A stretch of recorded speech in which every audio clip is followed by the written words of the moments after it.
Tyler Gaffney, one of my football heroes, guy who's done everything right. This show, we talk a lot about comeback stories and people with gritty backgrounds, but it's also important that we talk to someone who's just done everything right. Stanford running back, 2 Super Bowls with the Patriots. What a story. Let's And go. you've got your 2 Super Bowl rings here.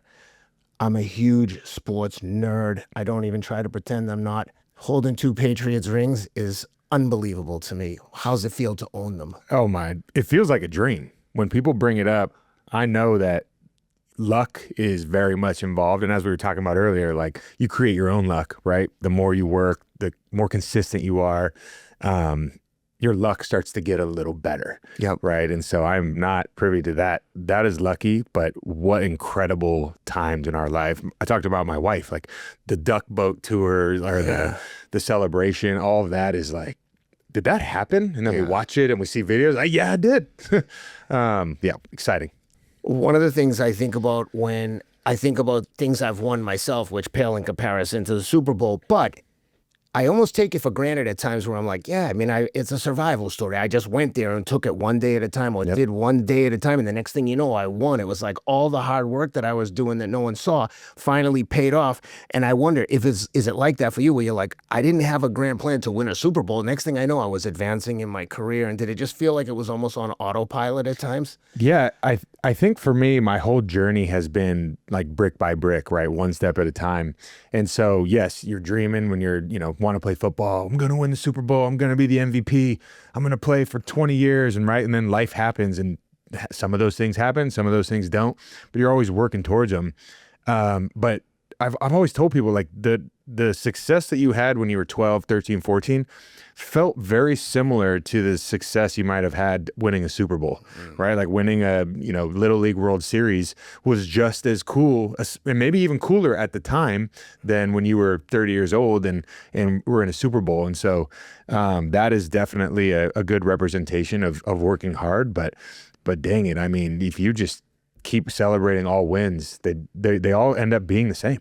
Yeah, that's a good point, because I always talk about, as it relates to trauma, like the most traumatic thing that ever happened to you is the most traumatic thing. Yes. And I think that when you experience elation of winning something that you've had your heart set on, or as a goal, a future goal, and you get there and you're like, yes, I won it. It's like, you can only be so happy. Yeah. It's not like, oh, my happy meter, compared to my kids, like I had my kids, I'm super happy. It's not like something else is going to be like, it was 10 times better than that. It's like happiness at the peak is happiness at the peak. Exactly. It's all relative. We talk about it with pain. Like I have 4 young kids, and sometimes something happens even to my newborn, to my 2-year-old, and it might be the worst pain that they've ever experienced. Of course. But it was literally like this tiniest scratch ever, right? But at the time, it's this has never happened to me before. Yeah. So I always compare that to all emotions. Like you're creating this spectrum, and you talked about trauma, like similar, right? Everybody's gone through their own trauma and experienced their own trauma.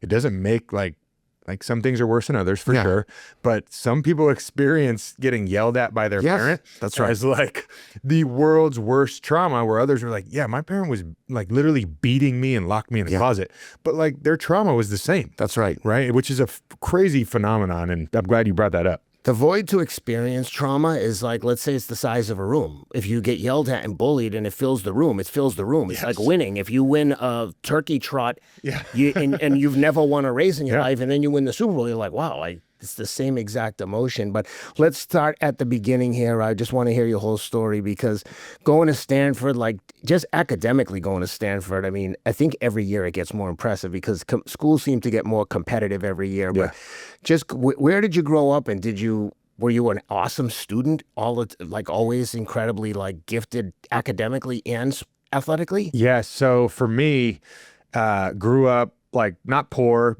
low class, right? We had this house that we grew up in up until a certain age, and we called it the taco shop. Where like, I mean, I'm talking maybe 500 square feet, 600 square feet. It was a pink, it looked like a taco stand, tiny, right? Where was it? We were playing, this was like in University Heights, Lincoln Heights, which at one point was very gang ridden. I mean, there's a Lincoln Park Gang is a Netflix documentary, right? And so like, what's Chicago? This is San Diego. Oh, San Diego. No, this is San Diego, okay. right? And like, it's unsuspecting, right? Fisherman's Wharf, military, and probably one of the best cities in the world when you look at all things considered. Oh yeah. But grew up that way, like never was starving, but you know, what'd your parents do? Both of them worked for like 20 years at the same company. They got a job and they stayed there for 20 years, and they were both similar. They were doing like hardware sales for technology companies. Okay. And it wasn't even till probably a couple years ago, my mom changed jobs and companies, which is so special nowadays, right? Because now it's 2 years, get some equity, bounce, go to the next company, go to a startup, do this, do that. And nobody's ever just there. Yeah. So, I attribute a lot of the things and success that I've had from my parents, just consistency, right? Consistency with love, consistency with showing up. And so I grew up with a younger brother. He was about 4 years younger. And so, I just basically, I grew up relatively athletic and just got. Was your dad into sports? Oh yeah. Yeah. Full baseball nerd. He can talk any type of baseball, the science, the technique, the art, curveball, changeup, all this. He loves it. It's something that we can like bond over at any given time watching. He knows that I appreciate the game as well and how much of a chess match it is. And most people are watching baseball just like, hope he hits a home run. Yeah. Right. But we're like, oh, his last at bat, he threw him 3 changeups. Right. That's right. What's he going to do now? And so I grew up, I went to all our public elementary school, middle school. You brought up, like, was I a good student? I was an above average student. I was in like the gifted, the Did your GATE parents program. emphasize academics? Did they stress studying too, or did you need it? You know what? Someone asked me that recently, and I don't remember, like, you need to get your homework done before you do things, right? But it wasn't like this militant, like, do extra, do this, do that. And I just had a good relationship with them and with my like workload, and I just get it done, and maybe probably lied sometimes saying it was done. Yeah. And in the morning, like on the way to school, would do it real quick, right? And you could get away with that when at certain times. So I went to this public elementary school, middle school. Middle school was like gang fights, people getting pregnant, drugs in the bathroom, like just a very different. We're in a different time right now. My kids are in middle school. They thought that someone would be doing drugs. Never mind sex. These kids seem to be so far behind. I was like, I said to some of the parents the other day at a high school football game, and I love all the parents, are awesome. Like, they're just the best people. And I'm like, dude, have you ever heard of anything about these kids ever drinking? When I was in high school, from my freshman year on, like, we would drink every weekend. Not like raging alcoholics, but we would like get together at the park and drink. 100%. I've never heard of any of the high school kids, and I helped coach the cross country team at Brentwood High School. Never heard of anyone drinking ever. And they're not. And I asked my kids, it. and they're like, I never know. I've heard similar sentiments, and I don't know if it's just society being a little behind, a little softer, as the older generation would say. But same thing, right? Because for me, high school was the same as you just mentioned. Like, you experimented with drinking, you drank too much, you threw up, you figured it out, but people were having a good time. A few people were doing drugs, but I didn't know people doing coke in high school. No. College, forget it. It was off smoking weed and stuff. Yeah, that was normal, especially in like a surfer bro town in San Diego. But like people actually doing drugs, like, I wasn't really around them. Yeah. Right. And they probably were like a little more outcasty types, and I'm sure some of my friends were doing it, and I just wasn't like there for it. But I ended up going from a middle school that was what I just explained, to a high school that was a private Catholic high school. And it was probably, if you don't count Stanford and like my personal relationship, one of the most important things that happened to me, because it changed the trajectory of who I was hanging out with. Yep. Right. And that I very much believe you are who your friends are. 100%. Your kids, you need to look at who your kids are hanging out with, because like you, I have 4 kids. I'm a little ahead of you, but your kids become who they hang out with. And my oldest son has one friend. He's a nice kid, but he's like a little fresh bastard and a pain in the ass. And I'm always like, Colin, I'm watching you. Every time you're here, I'm watching you. He's like, why are you saying that? I go, because I don't trust you. And I would tell he has an Indian friend who's the nicest kid. I go, Raj. Anytime I leave them and they're at the house together, I go, Rajva, you're in charge of everyone. Call me if there's any problems. Yeah. I say it in jest, but I'm always like, I can tell that the kid calling is like, does your dad really dislike me? Which I don't, but I want to keep him on his toes. 100%. my son will eventually see this. You know, my oldest is 9. I have a 9-year-old and 8-year-old boys. I have a 2-year-old daughter and a newborn. Congrats, by the way. Yeah, so we're in it, right? Yeah. But some of my older son's friends just disappear because we ain't hang out with them. Yeah. Right. I just know that they're little shitheads and I can hear what they're talking about. And I'm just like, yeah, you have other friends. So we'll go, I call them up. I'm like, hey, you want to have a play date? Like I'm helping the situation because he loves these kids. Yeah. So I go hang out with them, but like, we're not hanging out with, I don't even tell them. Yeah. Right. They don't bring them up anymore. And they're so, you know, they absorb everything. So it's just like, I'm going to put you in the right families. Hey guys, want to talk to you quickly about Ketone-IQ, my favorite energy source. Ketone-IQ, if you don't know, is a fast-acting source of energy. I prefer it with the caffeine. It's like a double whammy. It provides fast-acting energy, but doesn't give you the same crash like caffeine or the jitters. This stuff is used by the majority of the pro peloton at the Tour of France. And listen, if it didn't work and wasn't backed by science, those guys wouldn't use it.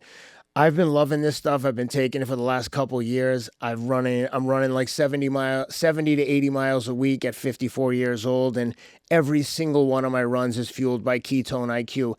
Give them a shot. Go to ketone.com. Use the promo code Rideout to save some money. Let me know what you think. I think you're going to love it. Boom. I go to the private high school. I ended up, you know, I knew nobody. I knew one person there, actually from youth baseball. One of my better friends, but like I knew nobody. Yeah. And show up to freshman football, right? This is my first year playing football. Here we go. Same. I didn't play football until I was a freshman too, and it was like, you know, it's an eye-opening experience. Like, you have friggin' natural speed and talent. Like I was like, yeah, I played sports my whole life, but I got knocked on my ass by like backup linebackers who were looking back on it. Yeah, they weren't the best players on the team, but they were knocking me on my ass because they knew how to play. Yeah, right. Couple months go by, you figure it out as an athlete. If you work hard. From the jump, were you like super fast? When you got on the field, were you like, I know I can get away from everyone and like quick? Yeah, I was always like, I matured quickly. I was above average athlete, but like my entire sports life, I always felt like I had to, and I felt like I had to prove something, right? I moved up to freshman. They didn't want me to play running back, right? So I was stuck on defense. So I was just kicking people's ass as middle linebacker. Like, no, if we ever play our offense, no one's running the ball on me. Yeah. Right? I promise you that. And it's like, you need me. Did you just have that instinct to have a nose for the ball and like hitting in contact? I played quarterback, and honestly, when they started the hitting drills, like I would be shitting my pants. But I very quickly realized, and I tell my kids this, you don't have to be innately or inherently tough and want to kill and have all these things, but you can absolutely teach yourself to be tough and be like, well, I'm either going to get my ass cracked or I'm going to be the aggressor. And it's totally up to you. You can pretend to be tough and eventually people will believe you. Even if you don't believe it yourself. But if you show weakness, it's just like going to prison and giving up your snacks and shampoos. The next thing you know, they're taking everything. And it's the same dynamic on the football field. The minute you show weakness, everyone wants to go against you. Oh, bend, don't break. 100%. But when you show up and like crack, even if you're getting knocked on your ass, but they're like, dude, this guy, I don't want to go against Gaffney. He's a fucking savage. He won't stop. That's the guy. That is exactly how I thought about it, right? Like I was learning football to start. I knew that anybody that hit me or I hit them wasn't going to be a good day. Yeah. Right. And I lost the battle a lot of times until I started figuring out like leverage and getting low and how to use my hips. But ultimately it was like, it's going to suck for you too. Yeah. Because I'm coming in as hard. And so ended up playing freshman, did everything, you know, played every sport in high school. I was my football, baseball, basketball, and then I did track, but I just ran the meets. Yeah. I really learned how to run when I was 27. Les Spellman, right? Shout out Les Spellman. Yeah. He actually just had the #1 draft class or combine class for the current combine. Had like 7 of the 10 top performers in the 40. Where does he train? He trains out of San Diego. Okay. He's very known in the speed space. But like I laugh because I watch videos and I don't know how to run. Yeah, very clearly don't know how to run. I know how to run now, but not so helpful to sprint. And so, but that high school really helped me understand, surround yourself with the right people and you'll have good opportunities. And then I go to Stanford right? And I would have never gone to Stanford. So hold on, I'm assuming if you went to Stanford, you were getting recruited by a lot of schools. Yeah. And at what point in high school did you like turn it on and like where were you ranked in high school? Yeah. Like all that stuff. It's funny because so I went to high school for context. I went to high school before the iPhone was out, right? Before real social media. There was like MySpace and stuff, but these aren't like recruiting platforms. The internet, YouTube was all pretty new. Like the only What year did you graduate high school? 09. Okay. So that's like 09 is when the iPhone came out, right? So I remember my senior year, like it entering our school if you had money. And so ultimately I'm figuring out my life one day at a time, and then I get a college letter. Right, I was from UCLA. I remember this specifically. It was sophomore year. When you got it, were you like, "Holy shit, UCLA knows I'm alive"? Exactly, right. And it's the most generic letter that probably every single recruit that's just playing football at any type of level got. But it really, like, I remember it obviously, and it didn't even say it's a dear athlete, right? It didn't even say my name. Right. It on the front it said my name, but like when you open the letter, it was just crazy. generic. Why even bother? Yeah, but that was like I have binders up to here of just written letters, right? Because that's how it was. There wasn't like emailing, it wasn't doing this. And so that opened my eyes that like I have a chance. Yeah. And whether they know it or not, that like unleashed this dog in me that said, I can go play sports at the next level. Yeah. Right. We had basic cable TV. So the only colleges I knew about were USC because they were local, San Diego State because they were local, and Notre Dame because they were always on NBC or whatever. And so I started working hard and I started training in the summer. I did 0 period. I gained weight. I got that natural testosterone boost, right? Today, everybody holds their kid back to be older. Yeah. I was a young kid. Like I graduated, I just barely turned 18 before, I'm an April birthday. Yeah. So I just barely turned 18. Most of the people I played against were 19. Yeah. I'm in the same category. My birthday's in May and I graduated right after I turned 18. Exactly. But today, like you should have been a junior. Of course. Right. And that's what all my kids are like, you know, they're right on the cusp. No doubt. Of being too old for their grade, but I was like, I don't care. I am not making them too young. Yeah. Right. There's no advantage to being too young in sports, in confidence, in education. Like the advantage is having another year of maturity. Well, you think about it like we were talking about earlier, when kids are experiencing the first things for the things for the first time, think about your life as a percentage. Like my son is 10 years old. 1 year is 10% of his life. He remembers every single conversation, everything. They never forget anything. Mm-hmm. Whereas, you know, I'm in my 50s, like a year is like, oh shit, a year went by. You know, it's like, it's kind of sad. But to your point, those early formidable years are so important that you maximize, especially at the age you were at, to get that boost. I try to tell my kids now, I'm like, dude, from like 14 to 20, like you need to set the genetic clock working out. Mm-hmm. And it's like pulling teeth. You know, they're 14 and 15, the two boys, and they're like just on the cusp. But anyway, sorry to interrupt. Keep going. So how's your senior year going? What happened was my junior year, I went from sophomore to junior year where I played both ways in football. I made varsity in baseball. I made varsity in basketball. And so like, I'm like now a guy. Yeah. Right. And I knew I wasn't the guy. Yeah. And so I knew there was a ton of work to be had. Right. So from my sophomore year to my junior year, I went from like 160 pounds, right, sophomore year to like 190, right? Just testosterone boost plus 0 period all summer, working out, eating like a dog, ripping out Men's Health magazine for workouts, Men's Fitness magazine, like going to GNC and getting NO Explode and creatine and like all the things that like the magazines told me, because that's all I had. And just got, bigger and bigger, and was like, okay, now I'm, a force. I got multiple offers my junior year, did really well.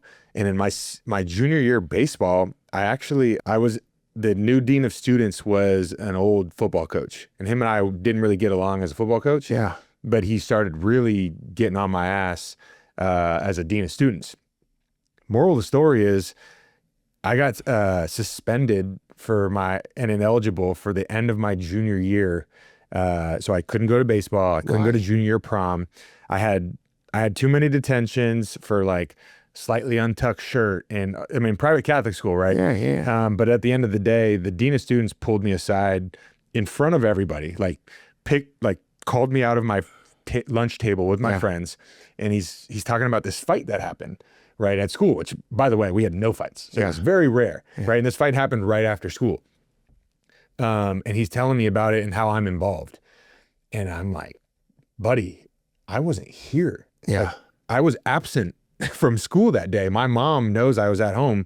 Like, I don't know what you're talking about, right? And he was getting in my face. And he started getting closer and closer. And I kind of gave him a little chest bump, right? In front of, basically, because it started getting intense. So people were watching. And I kind of gave him a little chest bump. And his ego was hurt. It probably wasn't the smartest move by me. Immediately suspended, right? That day I get in trouble for copying homework. At the same day, he found out I copied someone's homework. But that you did. Yeah. No, I did. I copied it, right? I said I was done with my homework and said I was playing Halo, right? Xbox, and realized I had to do it. So I got a buddies, copied it. So that day I get in trouble for chest bumping the dean of students and copying homework. Boom. Right, I'm out. I don't play my junior year of baseball, which is like, baseball was going really well. That's crazy that at a school like that they would sabotage a player, even if you were guilty of like bumping him in his chest. Like you can also exercise some discretion and realize what you're doing by sabotaging a kid's athletic career. What does a kid at 16 know? They're gonna make mistakes. Exactly right. Right, like it was so drastic. It went from everything's good to I'm done, right? Yeah. I was the ASB vice president. I was an anchor, like talking host at our school for the news.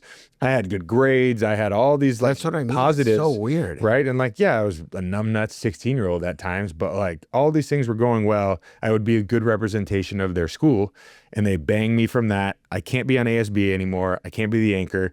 I can't go to junior year prom. This is like an example of like bad teacher. Like based on the story you're telling me, like a good teacher should have enough confidence to be like, okay, I'm pissed at this kid. He made a mistake, but I'm not going to like destroy his high school experience because. And from that experience, like I was devastated. We talked about trauma earlier. Imagine. You talk about like how privileged trauma that is, that you just didn't get to play baseball and you got pulled from all this, but like.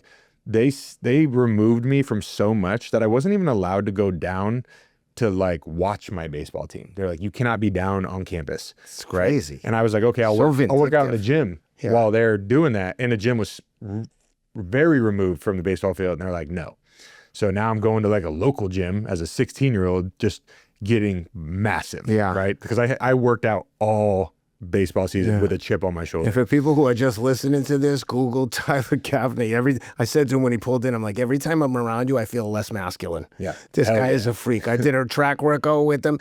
I'm a decent runner. This guy's like 30 pounds heavier than me and just like effortlessly keeping up on like 5:30 pace, half mile repeats. Like it's crazy. Nobody on your crowd is listening to you when you say you're a decent runner. I'm looking up your workouts saying, okay, I think I could keep up for 1/10 of that workout. Well, we did. And then we're good. We did probably 800s, and I was like, man, I cannot believe this guy is running like this. Yeah, I can move fast for short spurts, but 800 you give me a couple miles, I'm done. Like I'm spent. I saw you crush the Austin Marathon or half marathon, first place. No big deal. Doesn't matter how old you are. Like 20, 30, 40 years old. I'd rather have 2 of these Super Bowl rings. All right, so senior year comes up. Junior, you get effed, and then what happens your senior year? Yeah, so senior year, you're right. I'm big now. I'm like 205 pounds, running back, just muscle. I've been lifting. Yeah, I'm relatively fast. Like I'm not the fastest guy out. What were you running a 40 at the combine? At the combine, I ran 4.4. What? Yeah, I was 220, ran a 4.4. That's insane. Yeah, I got faster throughout college as well because I started like kind of learning how to run. 4.4 is like world class. Yes. Receivers and cornerbacks are like 4.4 is blazing. Yeah, so I mean, today it feels like everyone's running a 4.4 at combine, which is nuts. You have these like D tackles and 240-pound dudes running it. And so yeah, I was a good athlete. I was playing well. I was like Mr. California. Won, player of the year for California, had all the accolades, right? And I remember I had to make my own highlight tape. right? Because my coach at the time, like he was okay at their whole recruiting process. He was new to it all. It wasn't like in his wheelhouse. It was also like we were just moved from VHS to DVD, right? But then YouTube came out. And so I create the DVD where I'm cutting up all these clips. Some of the old ones were on VHS, like my sophomore year, but then junior and senior on DVD. So I'm in the office trying to do all these things at school, and then I put it on YouTube. It's like it's still there, and it's hilarious because it's edited by me. Yeah, the songs are hilarious.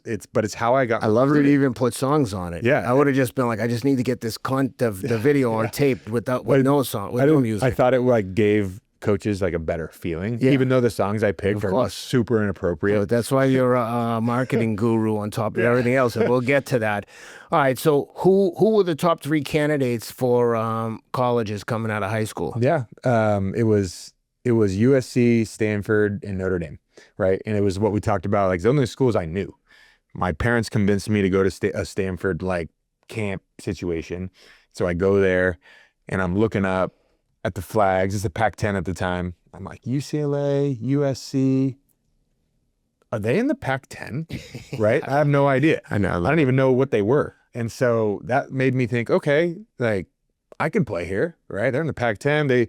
Their running back was playing baseball and football at the time, Toby Gerhart. And so I was like, that's what I'm going to do. Yeah. And every school I talked to, I would play baseball and football. That's what I wanted to do. Lots of skill position football players play both. Eric Decker played both at Minnesota. Like, you'd be surprised how many guys were like, I mean, real athletes play multiple sports. Exactly. Right? Like, it's sad now that they're trying to make these kids specialize. Oh, and it's a bane of my existence with the kids. Yeah, athletes can learn technique, but you can't get more athletic. That's right. Right? And so like your window to be athletic is, 10 to 20 years old. You're not just going to become a better athlete. Nope. So I can learn what you're doing. You're just not going to be able to do all these weird things all of a sudden. Like Bo Jackson running up a wall, his athleticism, not something he practices. He doesn't just run up walls for fun.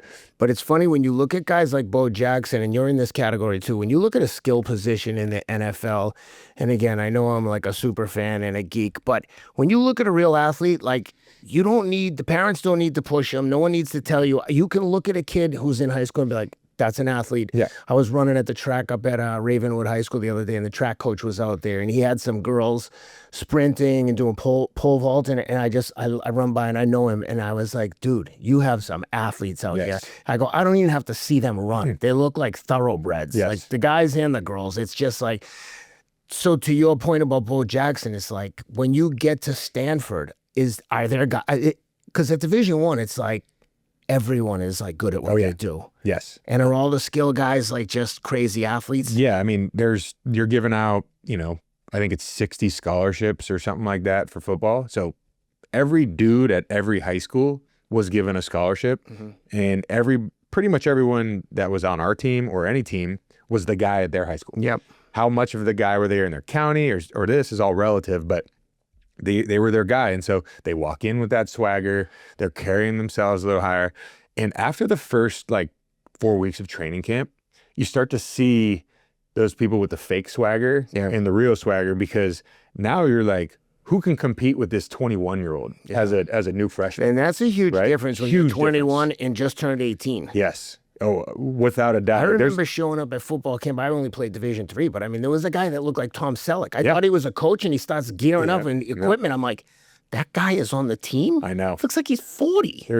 We had so many of those guys, like especially their fifth-year seniors. Yeah. They just looked like men. Yeah. And you were like, how am I going to do this? Yeah. Right? My freshman year, I watched varsity football in high school, and I saw guys go down on kickoff, just bang each other. And I go, I don't know if I'm cut out for this, right? And just seeing it live, I said, I don't know if I can hit someone that hard. Yeah. Like I might not, football and I might not be for me. Better work on baseball. And I had those, thoughts in myself. And so you work. And then same thing when I got to freshman year, it's early, I'm tired.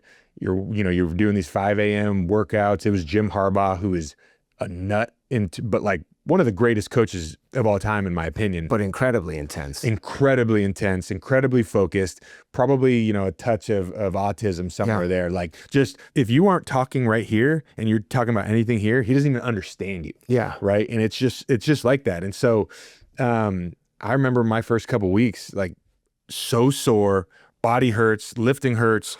I'm a freshman, so I'm just dirt to pretty much every staff. This is before everything got so PC. So, I mean, any staff in the country was talking down to everybody, especially a freshman, right? I seen like I seen coaches put their hands on people when I was playing college, grabbing people by the mask, ripping them around. I'm like, yo. Yeah.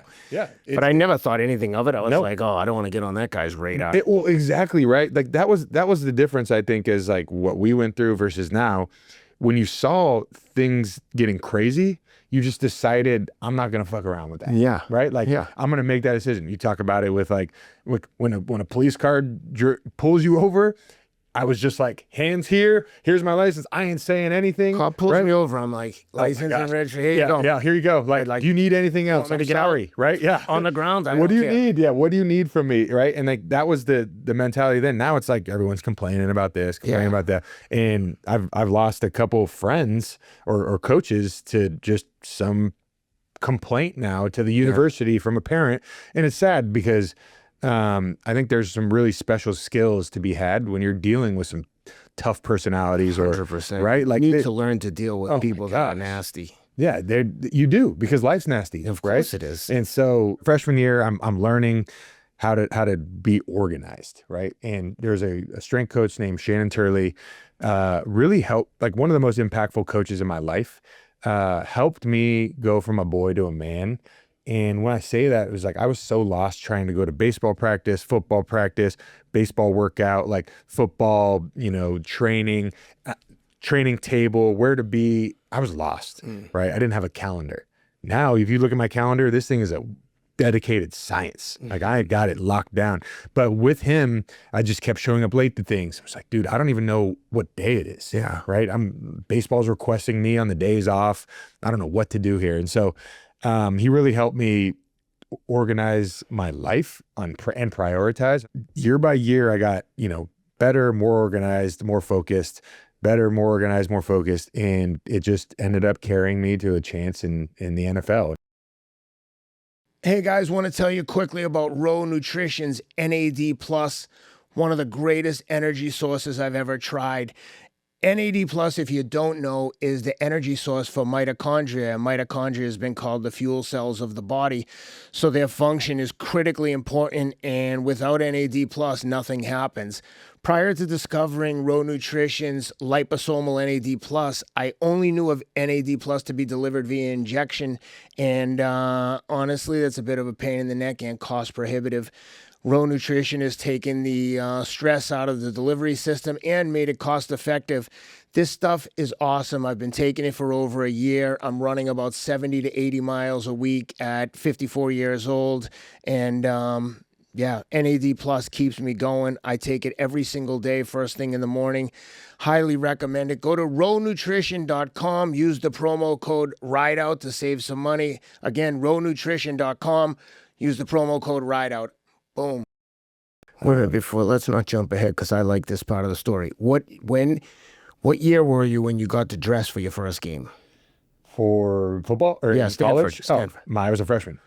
Yeah. Did you play in any games? I played a ton of special teams, but I ended up probably carrying the ball, I don't know, 30 times. Any touchdowns as a freshman? Yeah, I have. What was the first one like? The first one was very controversial, and it was incredible. It was at USC, Pete Carroll, Jim Harbaugh, and we were up 42 to 20. Like we're kicking their ass. Yeah. And it's 3 minutes left in the game. We're driving. We run the same. So they're like, you push that in the end zone, someone's going to get their head punched in. Yeah, exactly right. And we're driving and we're running the same play down the whole field. Like we have 9 O-line in it, a quarterback and a running back. Yep. And it's just like, do it again, right? So we're just driving all the way down the field. They can't stop us. And to the people complaining, when the defense complain, I'm like, play defense then. Yeah. But I also, if I'm on defense, I'm like, guys, there's 3 minutes to go. Like take a knee and let's end it. Yeah, no, that was, Jim Harbaugh was not going to do that. We weren't ranked at all, and USC was like top 10 Pete Carroll. Oh wow. Okay. Oh yeah, this is an upset, right? They might be top 15 at the time. Blowing them out. Oh, okay. We're blowing them out. Yeah. And so we get down to the end zone, and I basically, when we got into the red zone, I got in. Yeah. And so we're going. That's a like gift from the coach if they're like, all right, Gaffney, get in there. Yeah, they just wanted to see. They just wanted to see, right? I'm in the red zone. We're 20 yards in. I get a good, decent run. I get another run, and then I score, and then we go for 2. Yep. Now that is out of line. Yeah. No matter what side of the ball you're on. Well, because where Jim Harbaugh was like, we scored 48. Like I want to score 50 on them. Oh my God! Right? And they must hate each other. Yeah. Oh yeah. If you Google or YouTube, what's your deal, Jim Harbaugh? Yeah. It's Jim Harbaugh and Pete Carroll meeting in the middle of the field, basically saying, he's like, "What's your deal?" And Jim just responds like, "What's your deal?" And he has these black hole eyes that are like very intense. That's a dirty dog move to be at 48-20 and go for 2. Oh yeah. It's roughly that. That's basically sending a message like, I don't like you.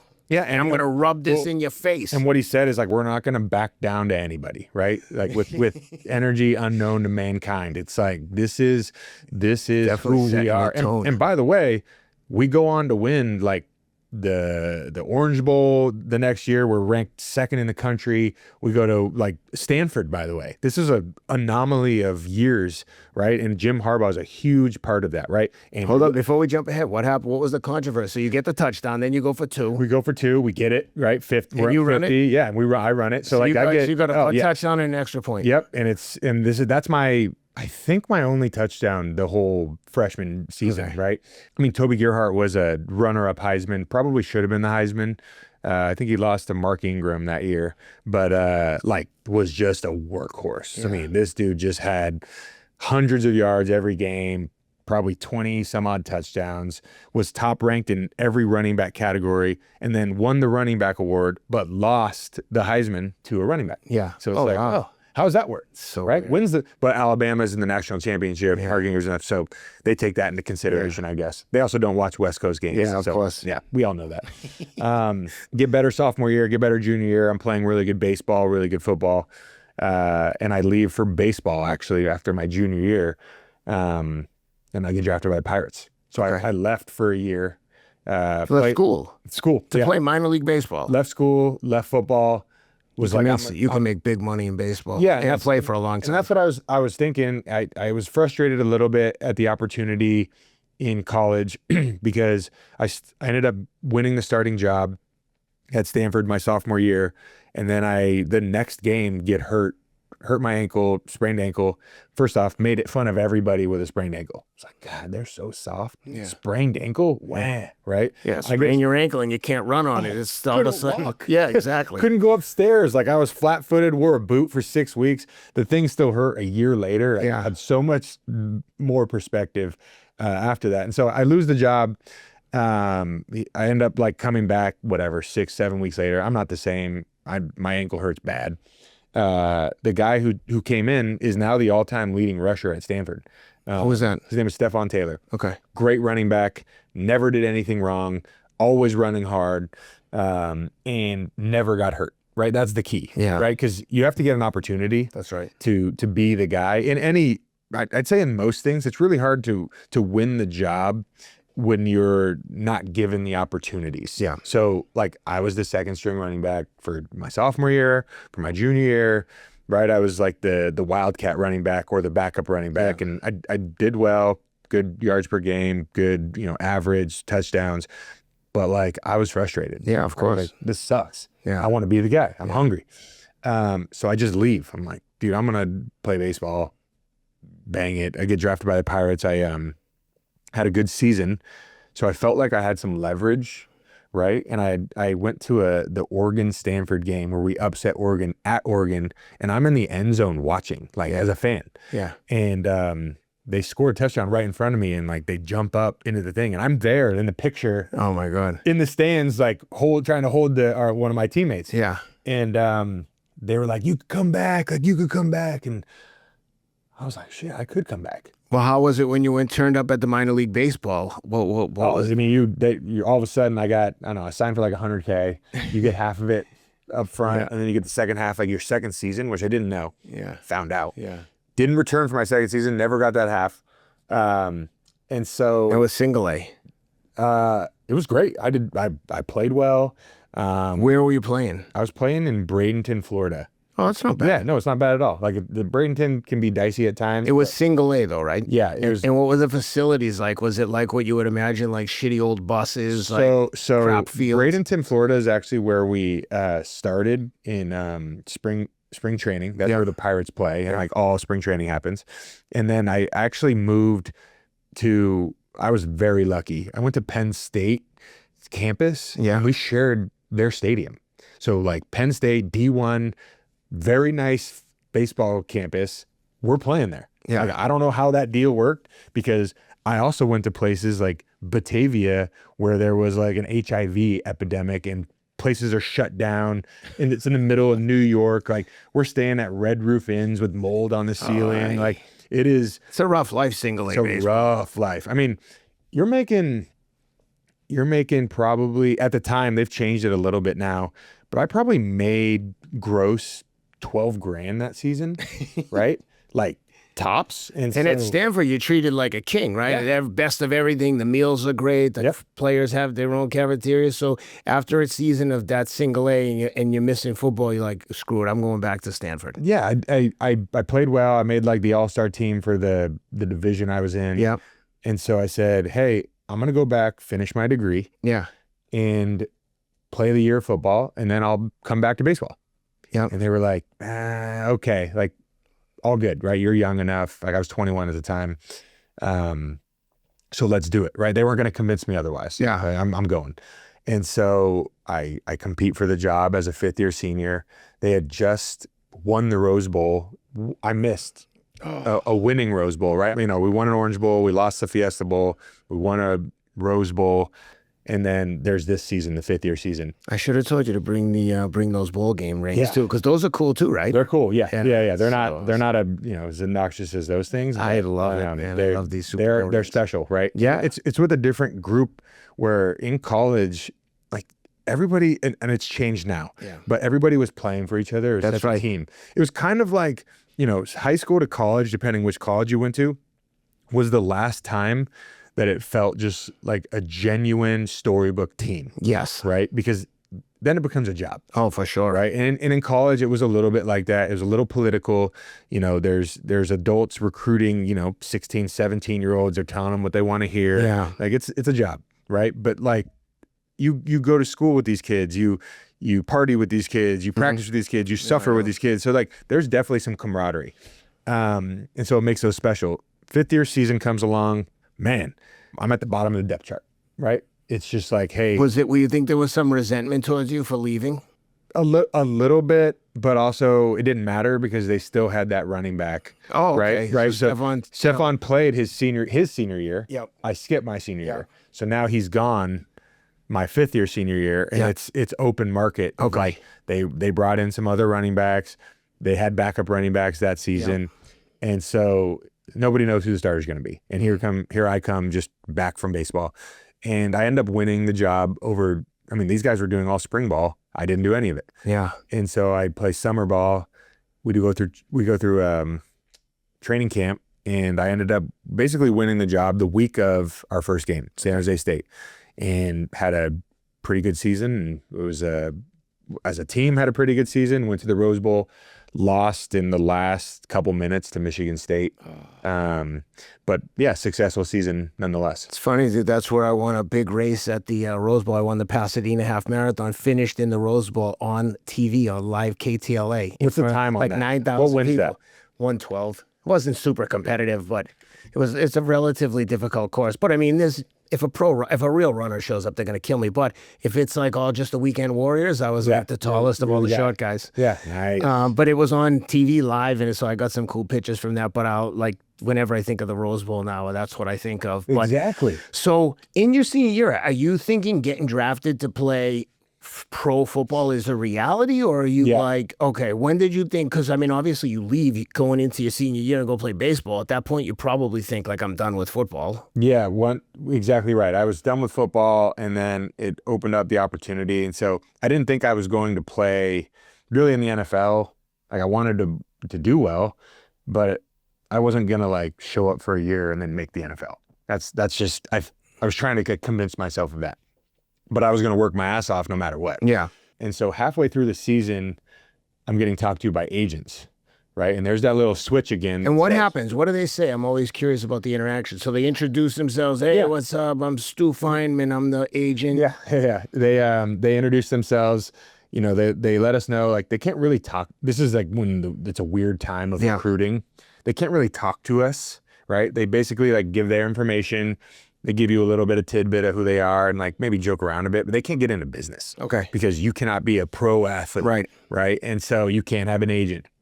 And so everything's like handshake agreement. I'm starting to meet a bunch of agents, and they're starting to reach out to me and call my parents and call me. And these things stick out as like weird interactions where they're like, hey, if you want $100,000 in cash, like I'm your guy. Yeah. So because they do all kinds of crazy shit. 100%. I would say some of the schools that I was recruited by definitely hinted at things like that, or like when I visited or talked to them. I'm talking more about the agents, the pro agents. So the pro agents at my time, that was not the case. They do that now. Yeah. They have to buy players. That's right. Actually. Yep. When I was there, that wasn't the case. Okay. Right. It was 3%. They're going to take 3% of your contract, your rookie year, all the way through the rest of your life. Maybe the big time players could negotiate like 1% up front and then 3% of their second contract. Yeah. But like all this, like, I'll give you money and do this and do that. That was few and far between, right? I'm sure that the number one players out there were maybe getting it, but not I. But things like that do happen now, right? The agents will be like, hey, if you sign with me, I give you $500,000 advance or something, like, or they just give you the money. No, it's not illegal. They just give you the money. Yeah. Like, here's $500K. I won't take any money out of your first contract, and I'll take whatever percent out of your big deal. So that they can then go tell people like I had the Heisman Trophy winner or whatever it was. That's it. And they use it as marketing because they're not going to do that with their third round picks, fourth round picks. Yeah, I always find that. Yeah. So I always find this stuff interesting. Sorry to the non-football fans. It's a marketing ploy all the way. And it's a grimy business. They undercut each other all the time now where it used to be standardized. I'm really close with my agent, Ryan Tolner. He's actually the CEO of XL Sports, which is a massive sports agency now. But they were Rep 1 and they got acquired by XL, right? And so all these like private equity models now are they're just gobbling up these other smaller agencies, right? And by smaller, he had like Ben Roethlisberger, Blake Bortles, like all these first round picks, like they were fine. And so I get talked to by agents, and that's the little click that says, oh, I might go to the NFL. Like, holy shit. And by the way, for people that don't know the ins and outs, like getting drafted is a big deal because there's a lot of guys that make NFL teams every year that don't get drafted. They just go as an undrafted free agent. The team will invite 20 guys or whatever the number is, but a lot of guys that aren't drafted. So when you get drafted in the NFL, it's a big deal. Yeah. Like you're in the top like X amount of kids that 210 people get drafted. 210 out of like how many Division I football teams are there? 200? I don't know. Plus one AA, Division III. Like there's guys that play for every division. Yep. So there's a lot of people. So I just want to highlight, like getting drafted is a big deal. Yeah. And so once I realized like I'm getting drafted, it wasn't working any harder all of a sudden. It might have like lit a fire under my ass, but I was already like, I only have one speed. That's right. To my detriment. You can't try harder than the hardest. No. I only have one speed, right? And it goes with everything, right? Good things and bad things, right? If I'm partying, probably went a little too hard. If I'm working out, probably went a little bit too hard. I never felt like accomplished unless I was like decrepit after my workout. I've realized now that's not the best way, especially with running, because it's humbling. Yeah. So I finished the year. I had, different accolades and different, stats that said, okay, you're getting drafted. Okay. I don't know when. They told me I was like set for like the 4th round.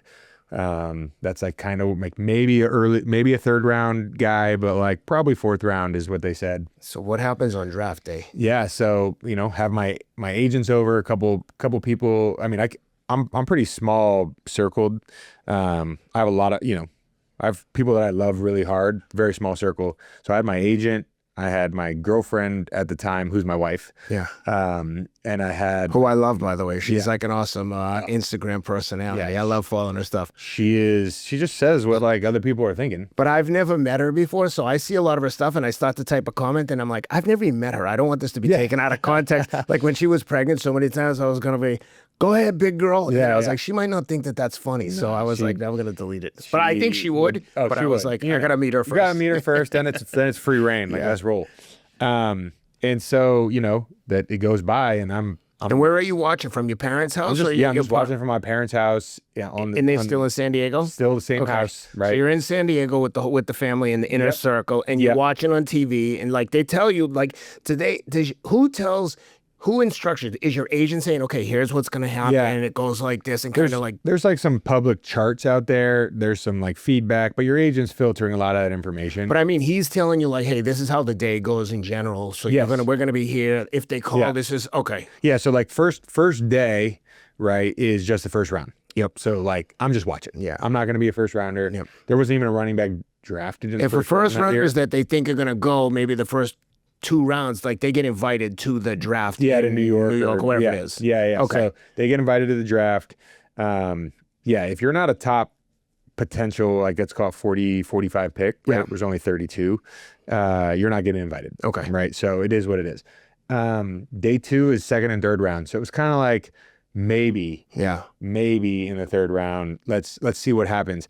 Unfortunately for me, but also fortunately based on my career, they didn't really draft a running back in the second or third round either. It's just like because the draft is so cyclical that when someone picks a tight end, everyone starts scrambling. Right? Because I was going to pick a tight end in the fourth round. They pick it in the second. Like, we got to get our guy. So it just starts going like that. And so a running back wasn't drafted. And it was the first time that this like really happened.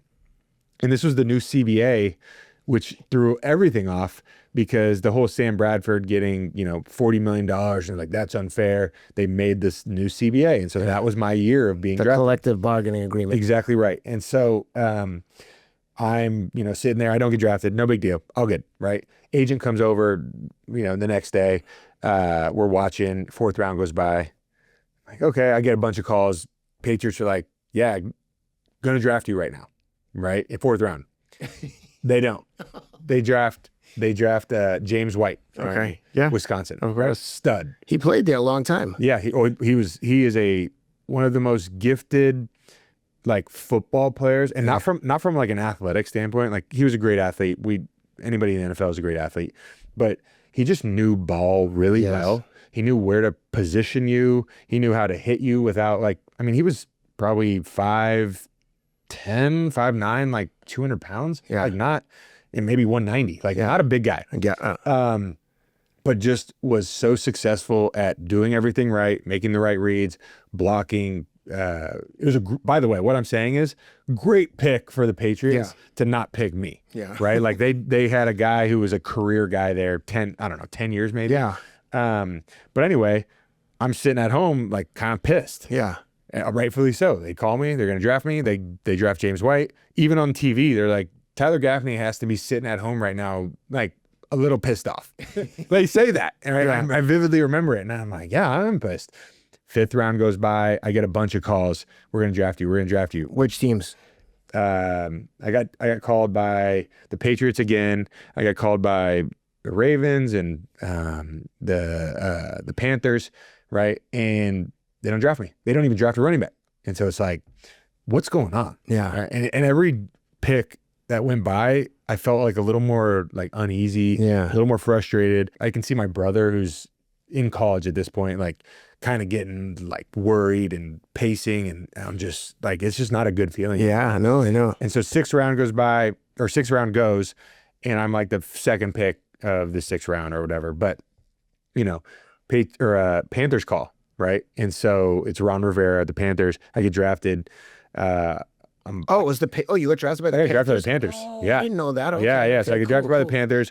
I have a great story with Ron Rivera that him and I sat by ourselves at a high school basketball game, and we were just talking forever. And I was telling him I was getting recruited by Jim Harbaugh. He played with Jim Harbaugh. He was a linebacker for him with the Bears. And his daughter went to our school, but he ends up drafting me, right? So it just comes full circle that I would have never known who this guy was. I just didn't know things like that. And I get out there and I'm over the moon excited. Is that Cam Newton time? Cam Newton, D'Angelo Williams, Jonathan Stewart, right? Greg Olson, Khalil on the line. It was a good time. Is good. They went. This is like when they were pretty competitive and then ended up going to the Super Bowl. Did they lose to the Patriots? Or they just had gone to the Super Bowl. Yeah. They'd just gone to the Super Bowl. So they were good. Cam Newton was hurt the year before, and so he was still rehabbing. But I had a good chance, right, to play. It was D'Angelo Williams and Jonathan Stewart, and it was kind of open field after that. Yeah. Right? And I'm like, dude, third string running back, no problem. I'll play special teams. I'm a good athlete. We're good. I have a great training camp. Goes well. One quick thing. What's the biggest difference that you're seeing from your college experience and now you're in pros? Like, is there anything that you just like, holy shit, these guys are intense, they're serious? Like, yeah. So high school to college, everybody's good. You can outwork people and get away with it and be a little better. In college to the pros, everybody's fast, like considerably faster. If you make a double cut behind the line, you ain't going nowhere. Yeah. They're coming to get you, right? The linemen are running just as fast as you are, especially if you're not running full speed. Yeah. Right? So any hesitation was just it. And you know what? The biggest thing I noticed was they go for the ball. Yep. Right? The ball is now money. And it wasn't just getting tackled. Like some of these cornerbacks don't even try to tackle. They're in there just trying to punch this ball out. And so it became a completely different, like one cut and go, protect the ball, do not fuck around. Yeah. You need to get going. How intimidating was it? And was there like hazing? There's fun hazing in the NFL, right? And what I mean by that is like all innocent stuff. You know, you had to go get people's lunches and snacks on demand. You had, they made me stand up on a lunch table. Any given moment, they could do this to any rookie. And they were like, you got to sing, right? Yeah. And it was just a cappella, right? And so everybody, by the way, every freshman's like looking up songs that they know the best. Yeah. So they're just ready, right? And I sang Roses by Outkast. Yeah. But like, it's that kind of stuff. You're not. But all good. It's all you're good. Not natures. all good fun, right? They might, I don't know. There's nothing that stood out that felt like people were like overall supportive, and I asked that because Chris Spencer, who I bought my house from, who played offensive lineman for Seattle, Chicago, and then Nashville, he said when he got traded to Chicago, he was a center. I think he played center and guard. One of the teams he went to, or maybe no, when he got drafted by Seattle, I forget. But whenever he went to, there was an incumbent vet. And the guy was like, don't ask me any questions. Don't talk to me. You're here to take my job. I'm not here to help you. Yeah. You do what you got to do. I'll do what I got to do. And was like dead serious. 100%. That is some people's mentalities. Yep. Right. And they're right. Yeah. By the way, you are there to take their job. Yeah. They draft more people to take your job. They're trying to better an organization. It just is what it is. Did you run into any of that with Carolina? With Carolina, not so much. I mean, you have some unspoken stuff. Right? Like me and the running backs are cool. We're having a great time, but we're competing for a job. Yeah. And so like me, Kenyon Barner, I forget who, there was like two other guys who were undrafted or just traded in. Right. And so there's four of us really competing for this one job. Like D'Angelo Williams and Jonathan Stewart are pretty set. Yeah. Right? They've got money. They got contracts. They're not going anywhere. They're great running backs. And so, you're kind of like, good job, but like, I don't want you to do that good. Right? Yeah. And I hope I do well. And you're like, oh, he goes down, he gets injured, and you're like, oh, I have an opportunity. Yeah. But like, oh, my guy's down. Yeah. Right. And so there's a mixed emotions all the time. I would say I ended up like winning that third string role, especially on special teams, right? Because I could play all the special teams. Yeah. I have my first play of an actual game, training camp,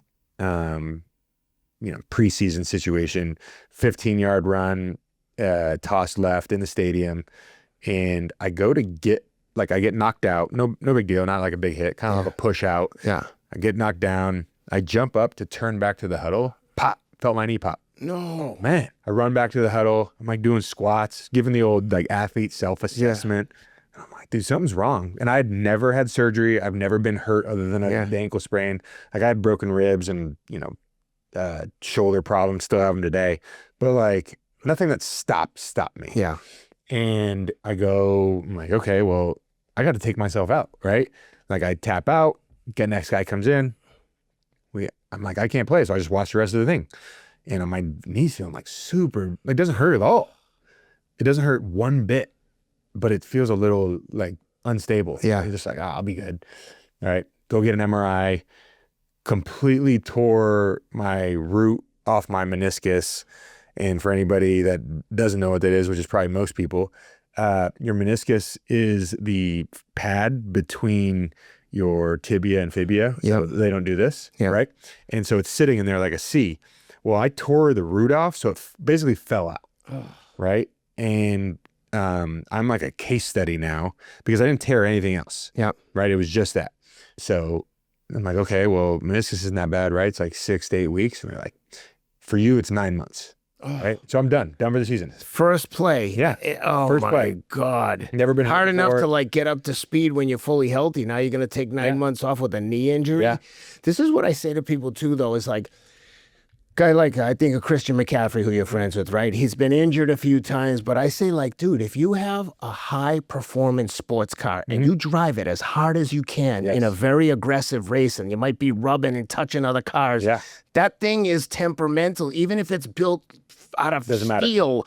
That a guy moving that fast, a body is a body. You're not getting superhuman ligaments. No. And that's the thing about those like skill positions that move so fast is like one little wrong move and like your ligament can only take so much and you're putting so much force on your whole body. Yeah. Like watching Christian McCaffrey in particular, I'm like, this guy has to be one of the best athletes in the NFL. He's a freak. No doubt about it. He's catching balls. He's running people over. I mean, he's tough, strong, fast. It's like, I mean, he's basically just like you. He played at Stanford too, right? He did. He came in right after, by the way, saying just like me, I love the compliment, but he came in right after me. So I never played with him. But what I said about James White is he's just like one of the best football players. Yeah. Christian was like James White as one of the best football players, but Christian is also one of the best athletes.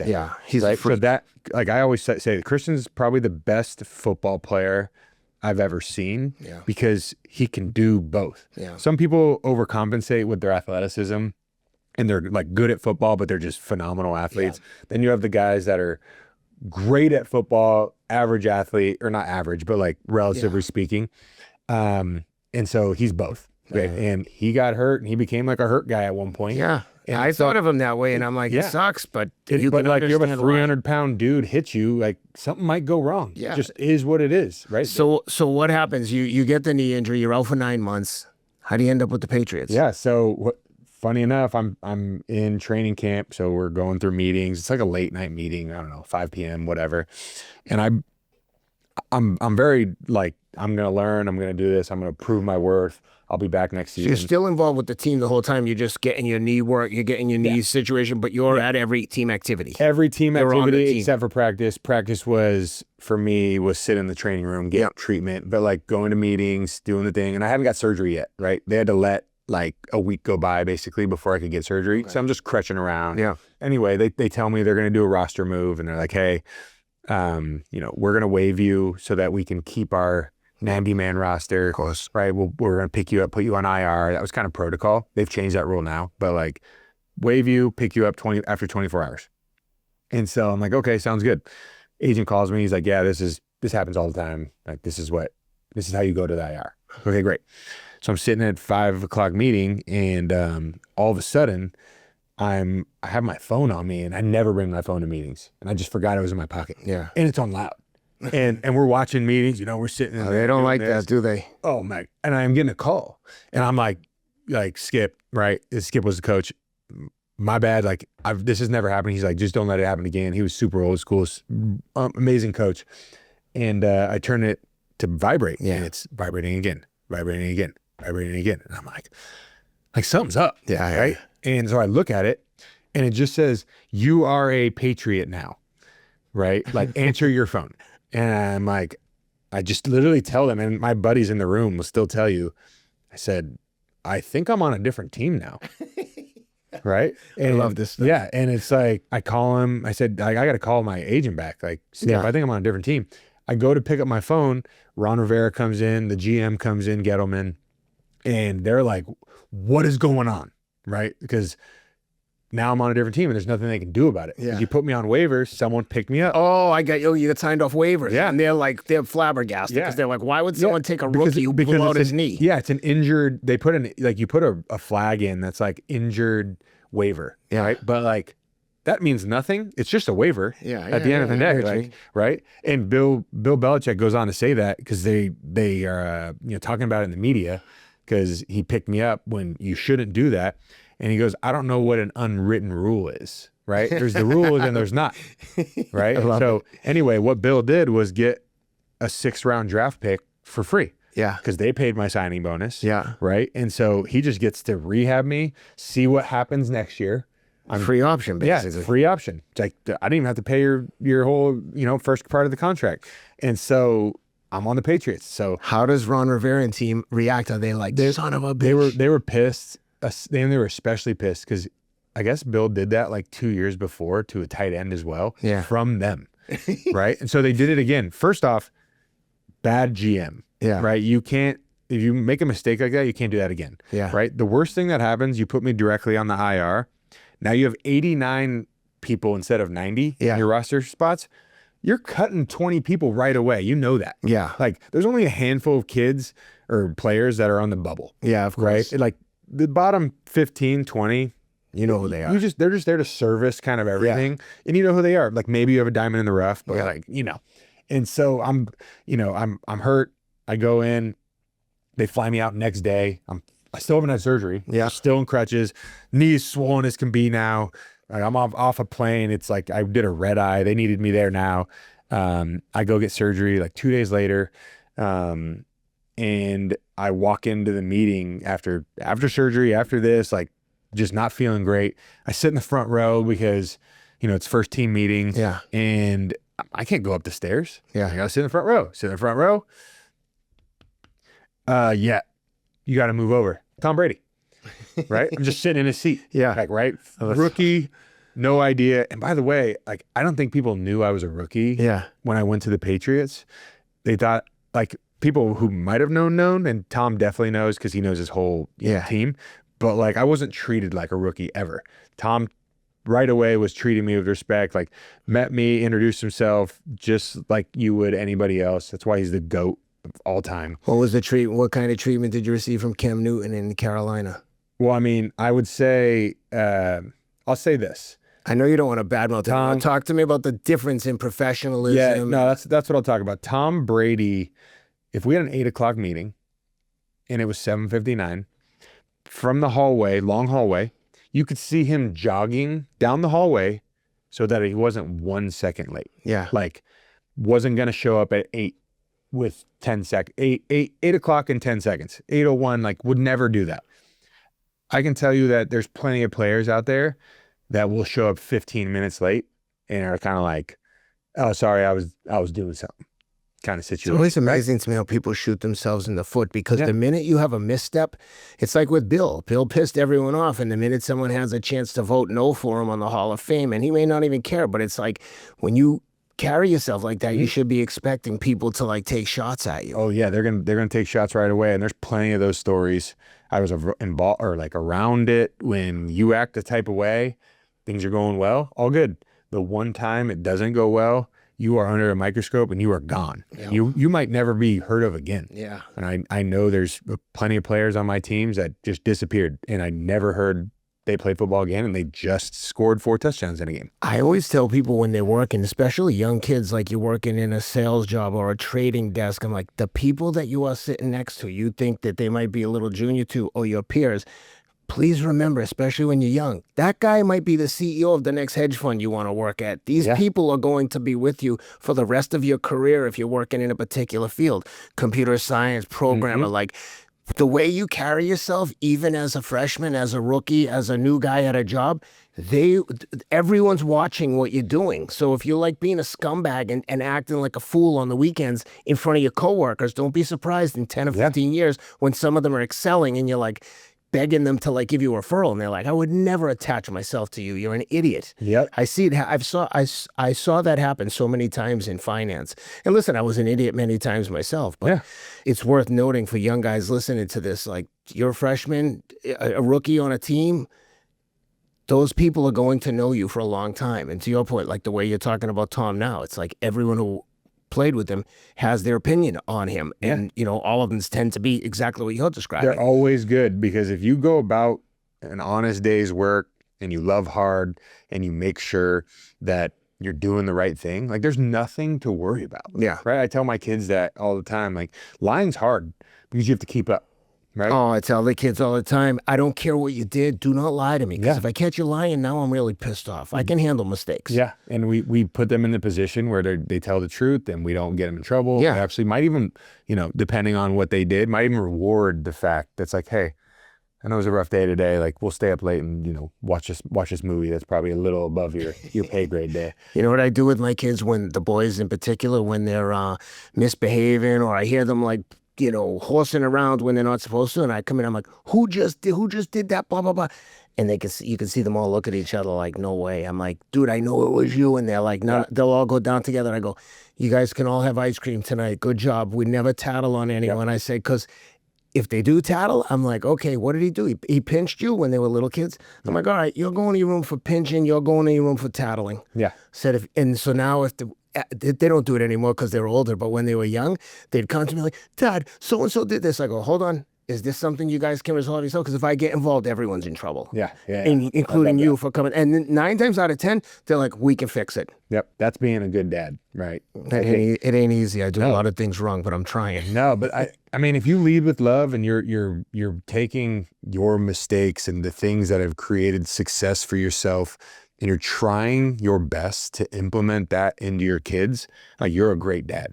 Like execution on those things is all subjective, because trying to teach a kid who's a visual learner and you're teaching him by talking and like you have to learn these things too. Like this is our first time. That's right. This is my first time being a dad, right? This is your first time, and we're not going to get another time. No, like I know. We're going to die and we're gone. But like we learned, this is your first time having how old your oldest? 18? 15. 15, yeah. So this is your first time having a 15-year-old. And that just continues to go and go. And they're so different. Dude. Like, it don't matter, like, your sons, your daughter, they're just so different. My kids are 18 months apart, and they couldn't be more different from each other. No, believe me. I thought I raised them the same, right? Well, listen, I have a brother who's 11 months younger than me, who's in and out of prison, career criminal, has never had a real job. Yeah. He's 53 years old. He's never had a job. He's like either I don't know what he's doing now, but he doesn't work. No. So, okay, so tell me what happens when you get to the Patriots. What's that experience like, and when do you first get to play? Like, and what's it like with Brady? Is he like your friend? Is he kind to you? How's it going? He's kind to everybody. He's a super professional. He's disappointed dad when you don't do the right thing, right? He's not like, he might yell at you a little bit if you run the wrong route or don't know like what you're doing. So you run the wrong route in plays, as like when you get healthy and you start playing, would he be like, what the F are you doing, Gaffney? Yeah, no, he's I mean, depending on his mood for sure, but he's more disappointed dad. Like kind of looks at you and just shakes his head, which is worse. Yeah, right? Because you do not want to disappoint Tom Brady. Yeah. And I think everyone who was his teammate shared that sentiment, because he was already a Hall of Famer by the time you got there. And what year did you get there? I got there in 14. And so how many Super Bowls he probably had 2000, right? 2 or 3 rings by then, right? Like, okay, so definitely 2. So when you get there, he's Tom Brady. Oh, he's Tom Brady all the way. Okay, He's Tom Brady and Giselle. He's Mr. International, right? Like he's the face of the league. And so he doesn't have to talk to me, right? He doesn't have to be cool with me, but like they was. And I think that trickled into so many of the other players because he set the standard for that. So the Patriots for me was much more family oriented, right? And other teams I experienced were like doing the, party thing, and like Patriots are partying too, but it was much smaller, right? I know there's a story that a player came to the facility in like a Phantom, $200,000, $300,000, $400,000 car, whatever, all blinged out, this, that.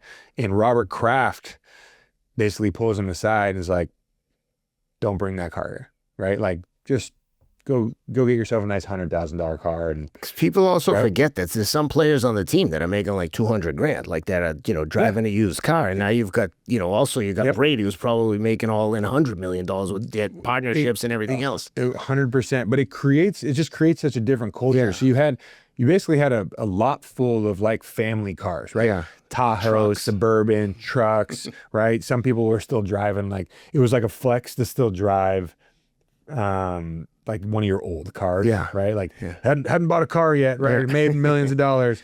And so, you know, that culture was incredible.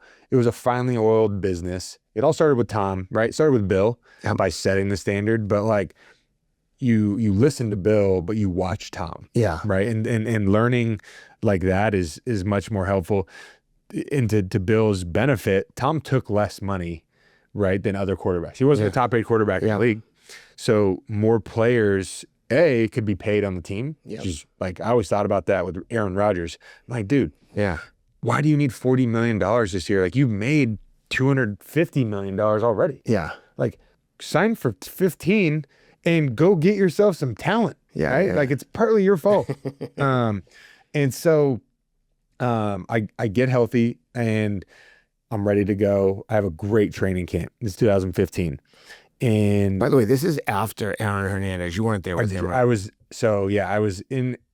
the police were around when I showed up. Like, he had already been arrested. Okay, so this had just gone down. And this has just gone down. Are you guys in the locker room like, what the F is this guy doing? Is he crazy? Why does he want to be a gangster? He's like the best receiver, he's the best tight end in the league. I missed playing with him. So when I showed up, he had just been arrested. Okay. So it was like news all the time, like such a distraction, right? God. Bill hated it because he hated all distractions, but like that was a big story, right? And so he, like, people would talk about it. I kind of, as I made some friends on the team, would ask about it, like, how was he? And he was like, dude, he was a real gangster. Yeah, yeah. He was unhinged. He wasn't one of those guys that was like, you know, oh, you want to fuck with me? Like, he would say that stuff, but he meant it. Yeah. Like, and you just knew to like kind of move on, right? He had some serious. You didn't think he was gonna go shoot somebody. No. Right? You just knew he meant it. Yeah. Like, it wasn't Mr. Listen, I've met people like that where you're like, dude, something is emotionally wrong with Stay it. away. Yeah. There's just no resolving it. You don't need to be any type of way. Like, just move on. Yeah. So 2015 comes along. I'm healthy. I have a great training camp. I won the job to be the big back, right? And like you basically had 2 roles, right? Big back and small back. They had brought LeGarrette Blount in, right? And brought him in, and he's a stud, like great player, great athlete, like way more athletic than I thought he was going to be. Yeah. Just a stud. And what happened, like in training camp, I outperformed, and I was doing still special teams at times, so I can do a bunch of things that they needed. And they had told me like, hey, you did a great job this offseason. Like, you're on the team. 4th preseason game comes along, and we're in the 4th quarter against the Giants at the Giants Stadium. And they're like, hey, Gaffney, like, you're the young guy in this group. Like, you need to go do this drive, and it'll be your last drive, right? There was like 8 minutes left in the game. All right, I get like a 15, 18-yard run. Dude horse collars me, kind of like bends me backwards. I get turf toe and an ankle sprain. What's turf toe? Turf toe is maybe worse than an ankle sprain. You either you pulled your big toe all the way back. Ah, got it. Okay. So you sprained your toe. Yeah, you Okay. hyperextended your toe. But that toe pain and everything that comes with it, and your balance and everything, is now completely done. So I come off the field. I'm like, I can't even walk right now, right? And they just told me like that week that I was under the team, right? Dude, you have the worst. Yeah. It's funny to say you have the worst luck. You're playing for the Patriots and won 2 Super Bowls, but that sucks. Yeah, no, it's crazy. And so okay, first off, what's funny is this is actually 2016 that I'm referencing. 2015, I won the job. Last preseason game, I'm running down the field on kickoff, and I tear my other knee. Yeah, no, it's a riot. And so I guess that's what happens when you hit your head. I just referenced 2016. So 2015, I tear my knee like 370 days later. Other knee. Oh my God. Same injury, other knee, non-contact, just running down the field. So I'm out again. Anyway, you can fast forward that, like, same thing. Rehab every day, 9-month recovery. Horse collar, down again. Yeah, horse collar, I'm down, but I'm only down for 3 weeks overnight. Oh, okay. Yeah, but like, I can't start week 1. Oh my God. Right? Because I'm down for the 3 weeks. And so they even told me, they're like, leave your stuff here. We have to cut you, right, off the team. You're going to train at this facility nearby. It was like a high school with a training room, right? And I just trained for the 3 weeks. I came back and I'm like on the roster, you know, ready to go. And then I'm back on practice squad. And then I'm on the roster and I'm back in practice squad. And people just don't understand what a grind it is. They just see pro football and you're on the team. They don't realize you got millions of dollars. You're the star. They don't realize that anxiety of like a practice squad, active roster. Ugh. Yeah, and so I'm doing that back and forth, and here it is again, right? That we're the only team in the NFL this year, and we went to the Super Bowl and won. That one running back the whole season didn't get hurt. Like, Jesus. Phenomenon. Yeah. Never happens. The next year I go to the Jaguars and I'm playing with them. The Patriots are on their 9th running back that year while I'm on the Jaguars, right? Because it's just like unlucky, right? And so it, by the way, this all circles back to you create your own luck. You got to take advantage of every opportunity you get, and you might not get any. Yeah. Right. And we talked about baseball. Like if you were a shortstop on the Yankees from 1992 to 2004, yeah, you weren't playing. No. There's a guy named Derek Jeter in front of you, right? Like, when are you coming in? Yeah. You're not. And there's probably some great players that never were. Yep. Because of that. Right? Same with you're a sports nerd, Wally Pipp. Yeah. Right? Ever heard of him? Yeah. Most people say, no, never heard of him. He goes, exactly. Yeah. Right? And it's like, oh, he took a day off basically and never played again. Yep. Because Lou Gehrig came in, right? Yep. And never, or Ted Williams. Yeah. Yeah. And so never played again. It was like, oh, that guy's a Hall of Famer. Sorry. So I end up playing like 5 years in the NFL. Wait a minute. So you go to Jacksonville. Do you end up then going back to the Patriots? Yeah. So, go to Jacksonville. We lose to the Patriots in the AFC Championship. Yep. Right. And they go on to win the Super Bowl, and we lost to them. This was like Blake Bortles. Blake Bortles is the QB of the Jaguars. And so. And then what year was that? 2017. And what years did you win the rings with the Patriots? 14 and 16. Oh, so let's not brush over that. So 14 was the year when you came in as a rookie. So you were injured the whole season. I was injured the whole season. But you were on the team. Yeah. So on the Super Bowl, you didn't dress. You were just I didn't dress on the Super Bowl. 14, we beat the Seahawks. You know, should they have run it? Should they have passed it? I think they should have run it, well, but I was happy that they didn't. The outcome of the game says they should have run it. But like, by the way, I'm pretty sure it was first and goal. Yeah. Like, we brought on our run stopping situation. Yeah. We had like 6 D linemen out there, 2 of our big linebackers. This was like, we're not going to let up a run. Right. But I mean, in all fairness, they were running the ball down the field like there was no defense. Yeah, no, you're right. They did march down the field. Yeah. And so, but like taking a shot, quickly as a pass wasn't like a bad idea. No, I know. It's a pretty low odd. But Butler, didn't he say like he knew what was coming, like the way they were lined up? It was like everybody in the NFL pretty much knows it's coming.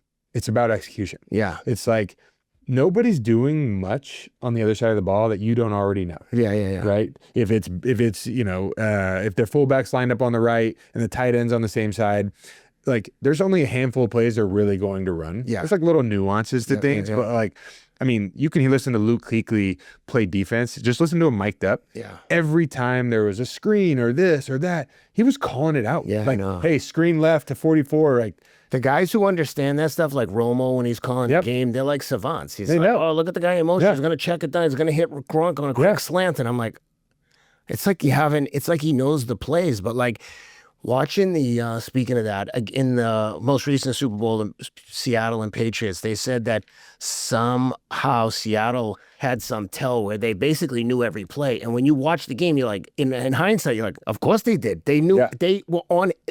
It was like, they had the friggin' playbook that they were calling them into Seattle. The Patriots couldn't do anything. Yeah, and by the way, they do. They have years and years and years of footage of that quarterback and what he does, that running back and what he does, that offensive coordinator and what he does. So it's like now with all AI and this aggregate, like you're getting so much data, I'm sure.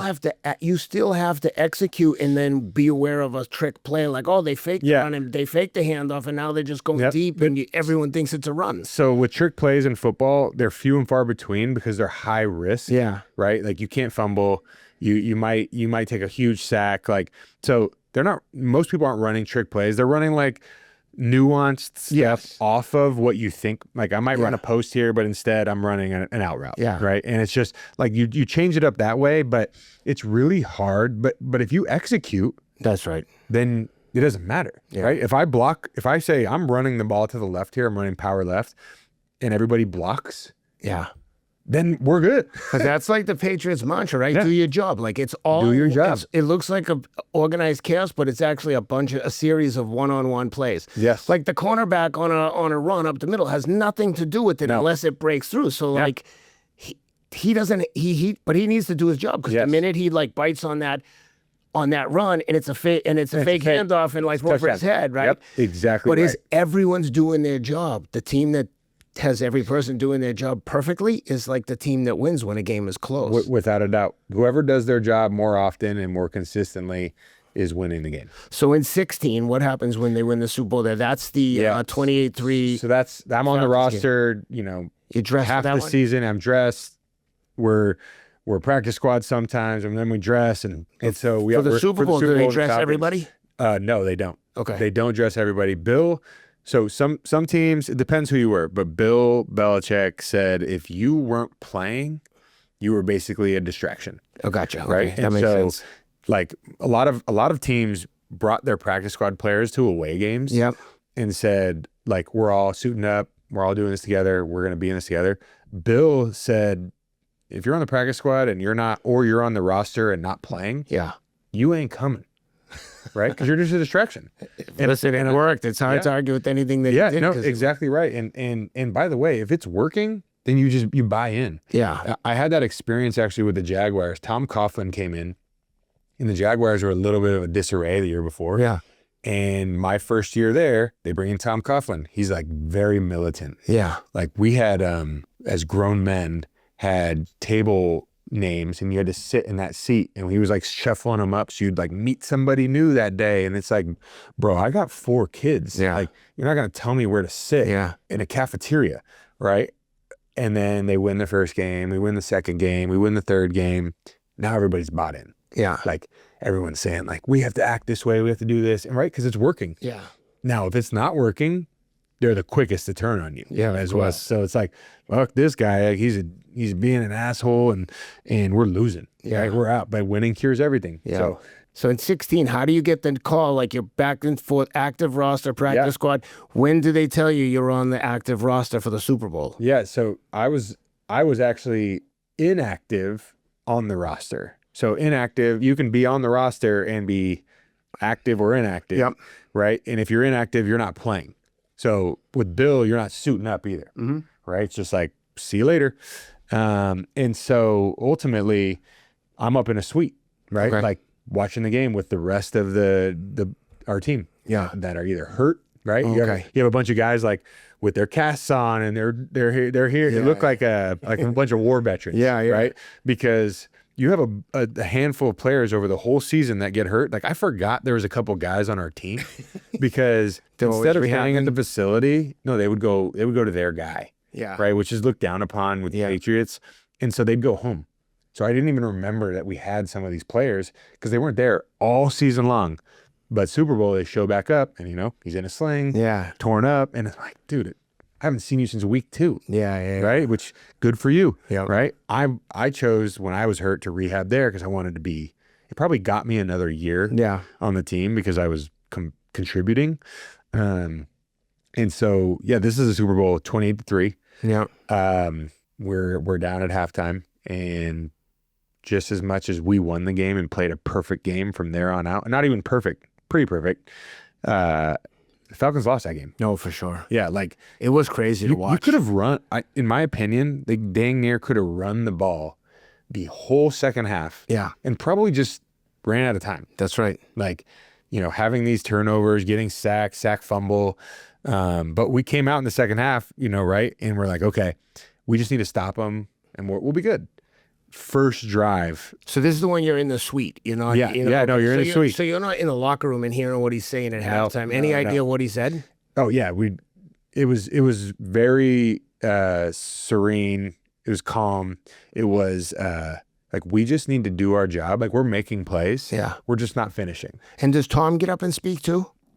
He does, right? When needed. Yeah. He's not the guy that like he doesn't need eyes on him. Yeah. Right. But like, if he does, then it's time. Okay. Right. And so I think it picks because he everyone else seemed to up. like, I mean, obviously had a fire lit under his ass, but I mean, watching him, I'm like, yeah, well, he's convinced he's going to win this game. Yeah. I think you have to have that mentality. He never looked defeated. Yeah. And what's funny is everyone was convinced kind of out of the halftime that like, we're going to play a perfect game. We're going to go out and win. Yeah. Right. Like that kind of sentiment. Opening drive, they march down the field. Julio Jones makes an insane catch, and then they score. So like, there goes our chances right away, right? I know. But the rest of the half, like, things went our way. They fell our way. We had incredible plays. We did what we were supposed to do. We got a turnover when we needed it, and ended up winning. And it's just a crazy, crazy 2 Super Bowls to be a part of. I think any Super Bowl, but like, we talked about this before we went on. The margin of like success and failure is paper thin. Yep. Right? Because both of those games, technically, the Patriots probably should have lost. They probably should have lost, right? And you could say that didn't. If you look at like Poly Market or the statistics or this, like, definitely should have lost both games at some point in the game. Like, probably a 98% chance to lose. No, right? Definitely. At some point, especially, I mean, both of them. And, luck prevailed and they were at the right place at the right time. Malcolm Butler was working at Chick-fil-A before the season. So crazy. Right? And ends up being a Super Bowl MVP. His whole life has changed. Yeah. And so, you have that. And then you have, the guys that like Dan Marino's of the world, one of the greatest quarterbacks of all time, no Super Bowls. Yeah. Weird, right? Like, that guy could run circles around most NFL games. Yeah. And so just learning to appreciate, like, my whole NFL experience, I just learned to appreciate, right, the work you put in, the journey, which has saved me mentally, has saved me from, chasing the things. But it really turned like this gratitude, right? Because I didn't practice gratitude. I didn't do any of that shit. Yeah. But like, my experience showed me, like, you need to be grateful because these things don't just happen and they could be taken away just like that. You know what's funny thinking about that? That's a great point, right? Because I can look at this right now and be like, you did it, you did everything. But I'm sure to you were like, I can't believe I got injured that year. Yeah. And it would be very easy to be like, I should have been recognized as Christian McCaffrey. I had that potential, but those couple of bad breaks. So you can look at this through a million different lenses and be like, I'm a victim. Yeah. I had bad luck. Or and the person that I know is like super optimistic, always cool, appreciates everything. I never caught a wind of arrogance or like being a braggart from you. You're just like a humble, good dude. And I'm proud to be your friend. Tell me what happens after the 16 Super Bowl. You get traded to Jacksonville. Yeah, I get cut. I'm actually in like Cabo with my wife on the beach. Bill calls me. That's what I mean. So to people, you're like, hey, you're in Cabo with your gorgeous wife. You just won won a Super Bowl. Yeah. But to you, you're like, this is the worst thing that's ever happened. Like, Exactly if you go through those emotions, it's like, yep. All right, That's exactly right. So get cut in Cabo, back to the drawing board, got to work hard. I go to a handful of tryouts. I don't know. I was like Texans, Jaguars, Niners, and don't get a call, right? Like, normally you go to a tryout, well, not normally, but you go to a tryout, they pick a player. Yeah. You're on the team. Everyone else goes home, right? All the tryouts I went to, they didn't pick anybody. They just sent everyone home. So nobody's left. And so I go to the Jaguars and I'm like, fuck. What's a tryout versus training camp? I never. Yeah. So tryout, they literally like, they run you through like a combine, right? Like they're running your 40. And this is in the off season, right after the Super Bowl? This could be any time. But when it happened? When it happened to me, it was preseason, like summer. Okay, but This so was like training end of camp summer. hasn't started yet. Training camp hasn't started. Okay. So, And they call you in early. Someone doesn't just bring you to training camp? no. Because you're only allowed a certain amount of roster spots. Okay. They can try people out every week. Like, Okay. I think you get 6 tryouts. I don't know what the rules are today, but so anyway, I try out, I do all these things, and I don't get a call back. The Bears told me that they were going to sign me, right? And I tried out with them, and while I was trying out, like a corner tour or something, right? In summer workouts. So they had to get a corner on the roster instead of they needed a running back. Yeah. And so they put the corner in, and they're like, we already told your agent you were on. My agent told me, like, you're on the Bears now. And now I'm out, right? So I'm like, okay, whatever. I go to the Jaguars. So I don't even start a team. I'm not even on a team in training camp when it first started. 4 days later, dude goes down on the Jaguars. They call me up. They're like, hey, we need you. You're on the team. Great. I'm like, when do I leave? They're like, tonight. And so where are you during 10 this? a.m. I'm living at my parents' house. In San Diego. Yeah, 1,400 square foot house with my wife, my kid. Like, I don't know. I'm like in because you're just between. waiting. Yeah. I'm not sure. At what point, when they invite you to training camp, what's the pay structure look like then? Like when you get cut from the Patriots, you have a contract with them? You do not have a contract. It's when the NFL, once you get cut, your No, contract the only dead. guaranteed money you get is money that you negotiate that's guaranteed, and it's usually your signing bonus. Okay. But like, for instance, I signed with the Patriots the year I got cut. I signed a 2-year, $2.5 million deal, or like 2.2 or something, right? It was like 1 the first year, 1.2 the second. It's like, hell yeah, like gonna get $2 million over these 2 years. Cut in the summer, didn't see a dollar, right? Like no money. There's nothing they owed me. It's all based on how many games you play. Yeah. And so okay, I get cut in the summer. When Jacksonville calls you and invites you to the camp, what I was curious, the reason I was asking is like, do they talk money right there, or do they talk that through your agent and like? They talk a little. My agent tells me on the phone, like, okay, what are you signing for? What are we gonna do? What's fair? And the signing bonus, you get it as soon as you agree to go to camp, or you have to make the team. So no, if you get a signing bonus, which is negotiated, as soon as you sign, that's when you get it. So if you get cut out of training camp, doesn't matter, right? Okay. Doesn't matter. And a signing bonus normally goes to like the middle of the pack to the top players. Yeah. Okay. Right. And they're just guaranteeing themselves money. Yeah. And so it's also like the cap rule, and like what you use for signing bonus doesn't go towards this. Yeah, I got you. There's a whole bunch of, I don't know, it's above my pay grade. Yeah. And so anyway, I sign. I'm like, hey, what can I negotiate for a contract? He's like, honestly, not much. This is a 1-year or is a 2-year like prove it deal basically. Yeah. And I'm like, okay, so you're just basically gonna get minimum. Minimum at the time was probably that year like 600. Yeah. Right. So I signed like a 2-year $1.3 million deal. Right. I don't see any of it. So, until you're playing. Yeah. Right. And so anyway, go to training camp. Things are going well. They just drafted Leonard Fournette, stud. Yeah. Right. And so he's in the first round. He's definitely going to be the guy. Yeah. So who else is going to be the guy? Yeah. Is now the question. I do well. Our 4th preseason game, we play the Patriots, right? And we go to the Patriots. And so we're playing, and I'm balling out. Like, yeah. And I'm like, still have all my friends there. I'm with Robert Kraft. We're talking. I'm feeling on top of the world. In the game, I'm running down on kickoff, and pop on my knee. Oh my God. Yeah, it's insane. And so anyway, I felt it. I made the tackle.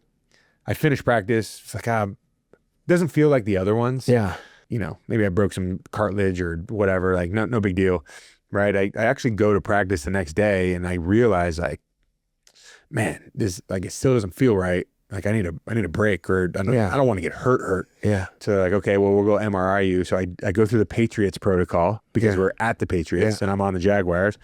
I see all the same people. It's like the same routine. Boom.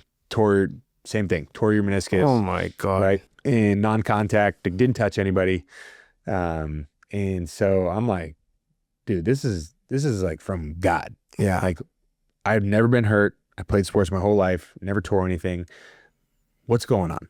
Right. My pregnant wife is pushing me in a wheelchair. I'm like, this is not my life. Yeah. Right. I have a picture that we have in our house, that I just look like I was on drugs, not like I wasn't on the drugs you needed to take. They're fucking me up. Yeah. Right. I'm drooling. I'm falling asleep. I'm waking back up. But like I'm wearing, my hair's thing, my face is this. I'm in a wheelchair. I probably have food on my chest. Yeah. Right. And there's a picture of me like that. And it's like one of the lowest points in my life because I can't support my wife.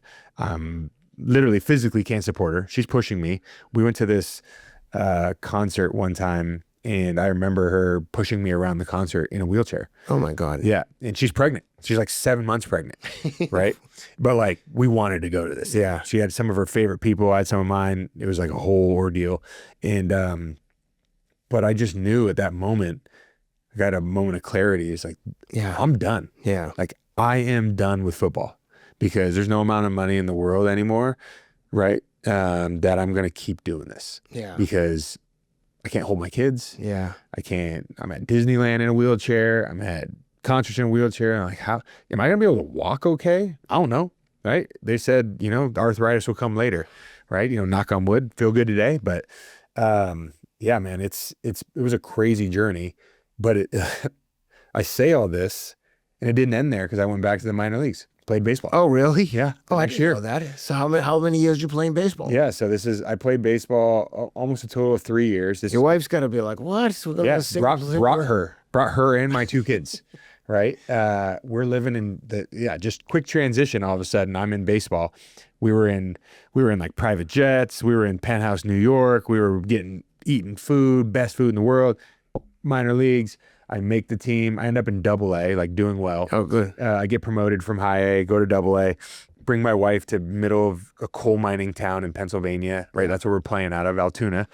And we're in a 6-bedroom dorm suite, right? For just my family, but like that's where we lived in. Yeah. We had the little foam blue beds. Yeah. Right. And we put 2 foam blue beds so that her and I could like sleep together. Yeah. Right. And pushed 2 twin size like bunk beds together. Love it. That was our life. Didn't have a TV, didn't have like her pride and joy every day was going to the gym for 2 hours. Yeah. So she could get basically childcare for 2 hours. Right. And with 2 kids under 2. Yeah. Hell yeah. It was the lowest point of my life was that whole season. Because I never saw my wife. I never saw my kids. I'd leave for the stadium at 10:30, 11 o'clock in the morning and wouldn't come back till 10 o'clock, 11 o'clock at night. She's gassed from kids all day. I'm gassed from the day. Kids are asleep. So it was like, what am I doing here? Yeah. Right? Got really depressed. Loss of identity started like creeping in. Imposter syndrome creeped in. All of these crazy things happened. And so I sent them home. I was like, yo, you guys go to my family. I'll suffer alone. Like at least have some help.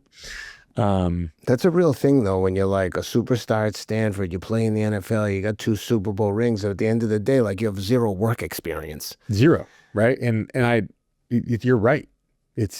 I actually talk to people. It doesn't matter how high a level you went with something. Yep. If you did something your whole life and then I came over to you and tapped you on the shoulder and said, you can't do that anymore. Yep. And you literally can't. And you've been so institutionalized. Like, what are you going to do now? Everybody knows me as the football player, the baseball player, the athlete, right? That's how people referenced me. It's how people talked about me. People reach out for tickets for the club, for this, for that. And then all of that just disappears. Yeah. One day. I mean, I went through it for 2 years, like imposter syndrome, like loss of identity, trying to understand like what makes me happy, what gets me going again. And it took about 2 years. And I actually help guys now, men, transition from sports to real life, like military, same thing. It's a real thing. Right. And, for guys, they're like, you're just supposed to like suck it up and be tough. And there is an element of that. At some point, you're like, I got to take responsibility for myself. Oh my gosh. But it's very difficult to have your life change like that, to go from like, especially a pro athlete in a high profile position. So after you played the football, how did you transition into the professional world and what are you doing now? So like, because I know you've got marketing firm, but I know people listening to this are going to be interested and want to make sure people know how to find you and what they can reach out to you regarding. Yeah. So, took a lot of free meetings, right? Just kept meeting and learning and that's it. One quick thing. That's a good point. People who aren't willing to do things for free. Yeah. Most people don't want to pay you to do something that they don't know that you're guaranteed to kick ass at. And again, I'm sorry to interrupt, and it's not about me, but the first time I had a job that I felt really proud of as head of business development at the Palisades Group, my friend Jack McDowell, I offered to work there for free for 3 months, and he probably let me work there a few weeks for free before he realized, like, okay, I think he can do this, and they gave me a job. But I've done free speaking gigs. I mean, don't call me, I wouldn't do that now. But like when you're trying to get good at something, you're like, of course I'll do it for free. How much is a speaking gig? 10 grand. I only have 1,000. I'll do it. Yeah. And they're like, this guy's crazy. Yeah. But I wanted reps and I wanted experience. So to your point, if you're not going to take free meetings when you're trying to figure shit out, don't expect people to pay you for something that they don't know you can do. No. So keep going. I'm sorry. Yeah, no, it's a valid point. I mean, I just kept doing it over and over, not making a dollar. Yeah. Right. Just learning in different industries, trying to do different things for different people, being an intern here, listening to that guy, shadowing this guy. And so that's what makes you so unique, though, and that's why I like you, because this guy will do anything. It's humble pie. And so eventually, I remember my wife, right? I was still doing meetings like 2 years later, and she basically looked at me and was like, "All right, you have to plant your flag, right? Like you're good enough at something. Just go find out how good you are, basically at it." Yeah. Right. And if you never plant your flag, you're just never going to figure out if you fail or succeed. Right. And I'm a big proponent, and I tell kids all the time, like, fail fast. Yeah. Right. Because you're just finding a way to not do it, which means you're getting closer. Yeah. Anyway, I start in real estate. I'm selling houses. I realized I don't want to be like, I was doing luxury houses, and I didn't want to be last minute. I just didn't have the luxury to do that. Yeah. Right. They'd call me at 4 and be like, "Can I see the house in an hour?" I'm like, dude, I'm with my family right now. Right. And I'm like, I don't want to do this. And it was like great money, maybe. Yeah. Right. Because maybe they're going to buy a $6 million house. Maybe. And so I got fed up with that timing. So I went into commercial real estate because I looked at all these dudes and said, you guys are successful. You're coaching your kids. You're making great money. I want to do that. Mm-hmm. And things are going really well. I'm with a really good group. And I'm in retail. I'm selling like triple net leases, like retail. And then COVID hits, right? Retail is the last place you want to be when COVID hit, because nobody's going anywhere. And so we go home, everybody's sitting around on the couch, and it was nice for 2 weeks. Like, I agree. You basically just watched movies with your wife and did whatever you want. Like everybody watched Tiger King, right? Like that guy thrived off that one instance in life. And what's funny is there was NFL like virtual workouts at that time because they weren't bringing people in. You'd film and you'd send it in. My buddy needed Kevin Hogan. He's a quarterback. Yeah. He's throwing routes, right? And he's filming his ordeal. Yeah. Right. And someone eventually, Uncle Rico style. Yeah, no, literally. I mean, he was in the NFL, right? But Uncle Rico style for sure. We were in Mike Sweeney's backyard, because he had a turf backyard, and that's where we were throwing routes. Someone's filming it. Yeah. We're good to go. Eventually someone says, "Hey, like, who's the receiver?" Yeah. Right. And it was me. Yeah. And I just told him I'd run routes for you. Like, I'm still in shape. I still like can run. Yeah. I end up getting like a couple tryouts, and I make the Niners. In 2020. Right. So crazy. I had started a company, an e-commerce company. It was a consumer good. It was nootropics, protein, like beetroot powder, all these things. And it was going well.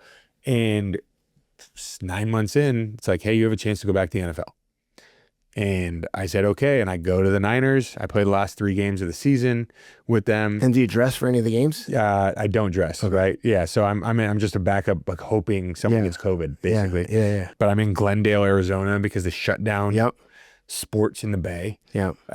And that's when I go back to the Patriots. You asked about this. Yeah. So I go back to the Patriots the next season. I play in their training camp, and I just get cut. Yeah. Right. And he basically was like, it's going to be tough sledding, right, for you. Like you might have lost a step. You're not as, no, I wasn't, he told me I wasn't as powerful as I used to be, but I also lost 20 pounds. Like, I was trying to be more athletic. Yeah. Okay. So he might've viewed me as like that back, and I was trying to reinvent myself a little bit.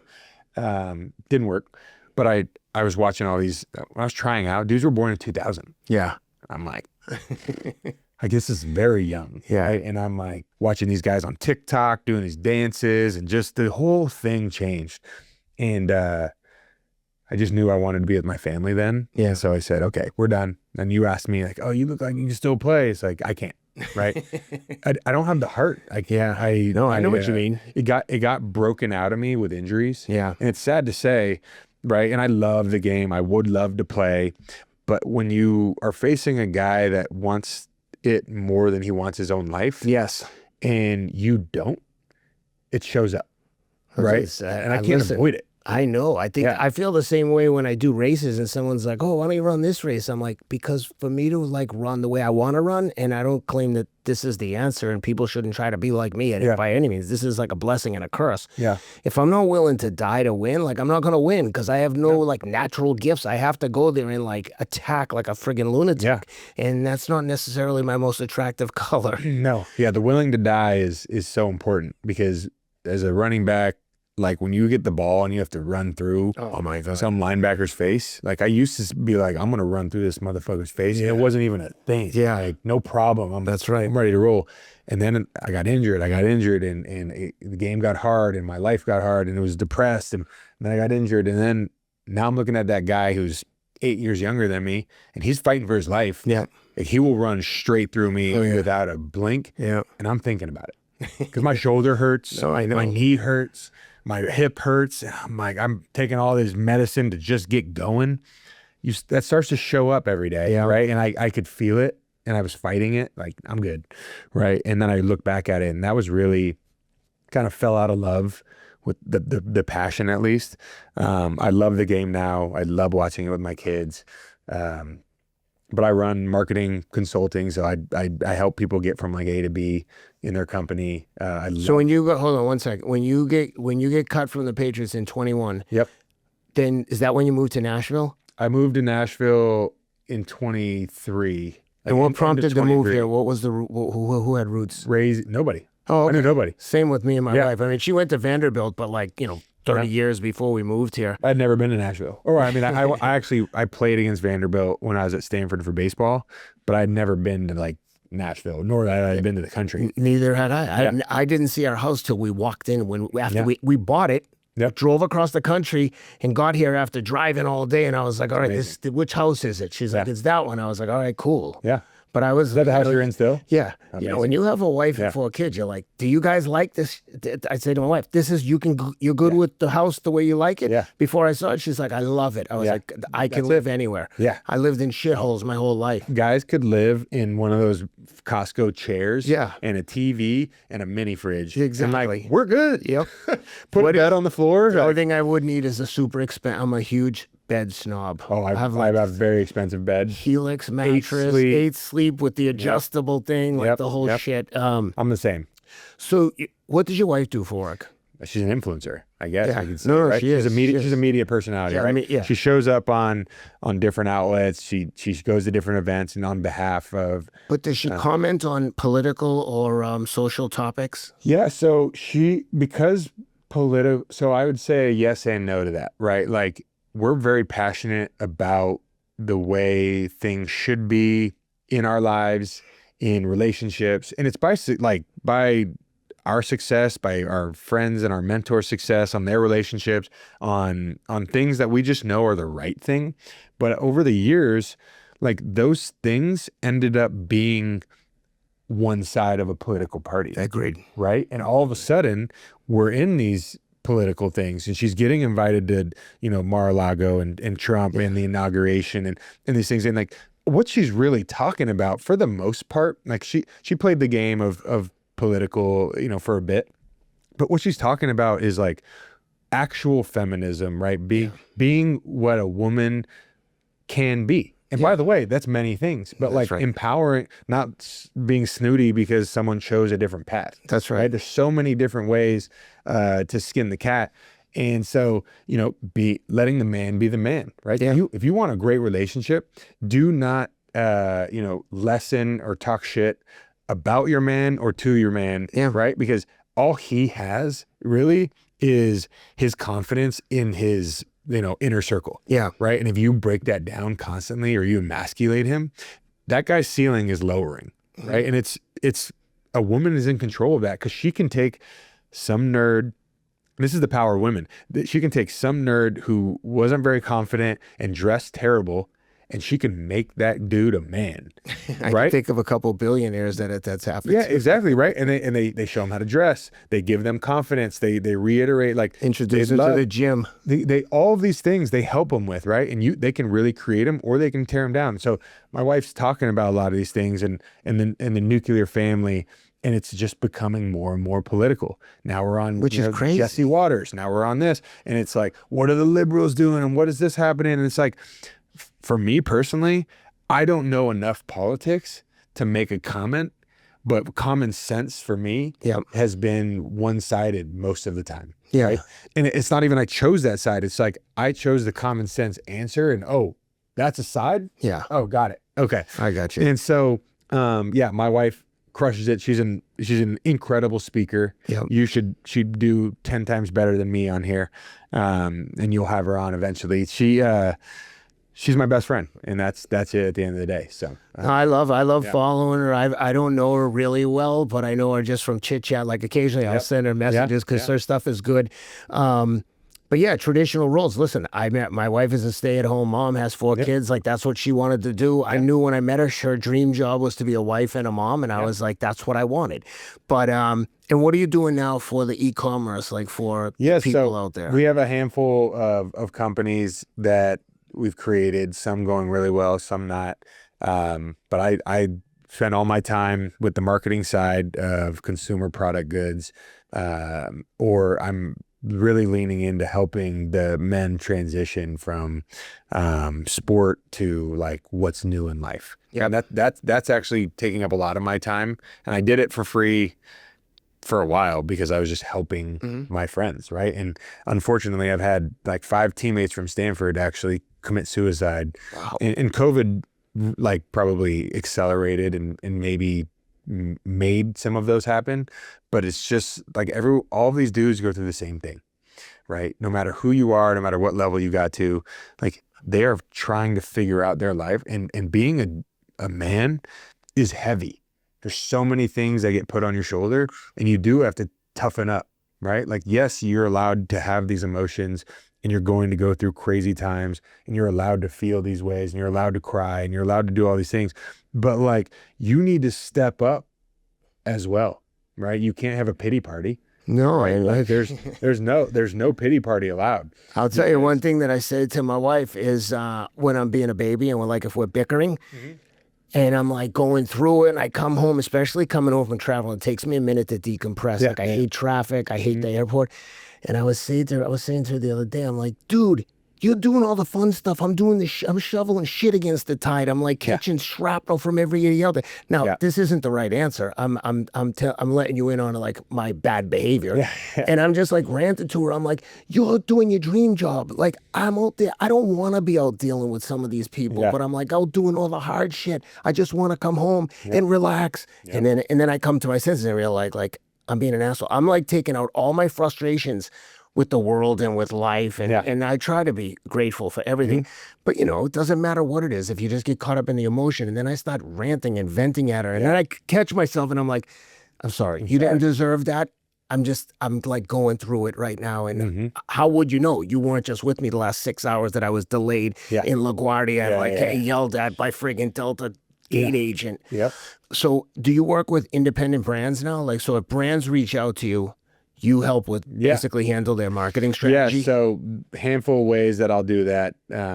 Ultimately, it's like, how do we get you from, little to zero revenue to $1 million a year is like where I've really been able to help.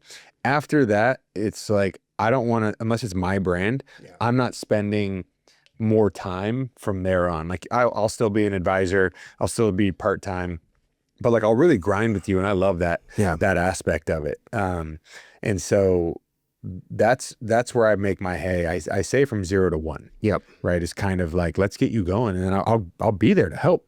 Right. But I don't want to be, because from 1 to 10, from 1 to 10 is a by the way, 0 to 1 is a ton of work, but 1 to 10 is a ton, even more work. Yeah. Right. And this isn't my company. Different and I don't skill own, sets.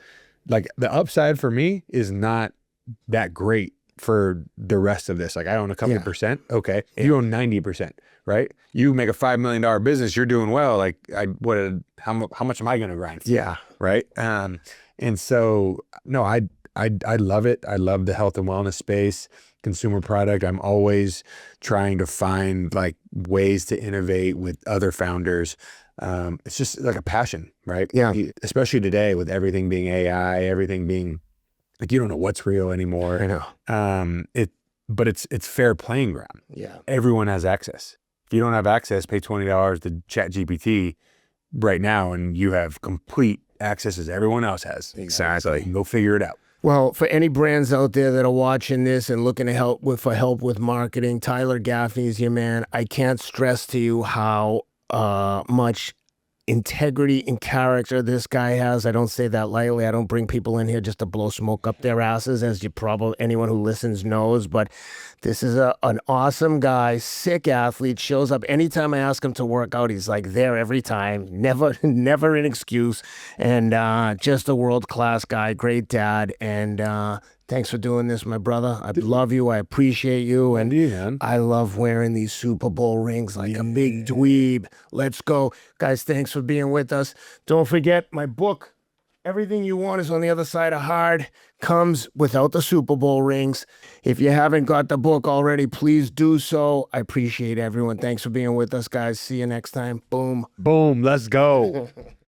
All right, guys. I hope you enjoyed that conversation as much as I did. Please take a quick minute to subscribe to the podcast wherever you're listening. This is a new show, so subscribing makes a huge difference. Please also take a minute to give it a review and leave a comment on Apple Podcasts and on Spotify. You can also subscribe and leave a comment on YouTube.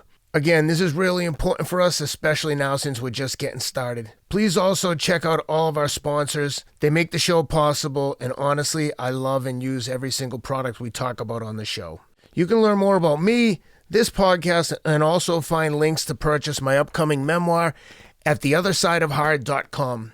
My new book is called Everything You Want Is on the Other Side of Hard, and it comes out March 10th, available everywhere you buy books. Or again, go into theothersideofhard.com. There's multiple links there where you can find all the retailers carrying the book. Thanks a lot for being with us, and we'll see you next week.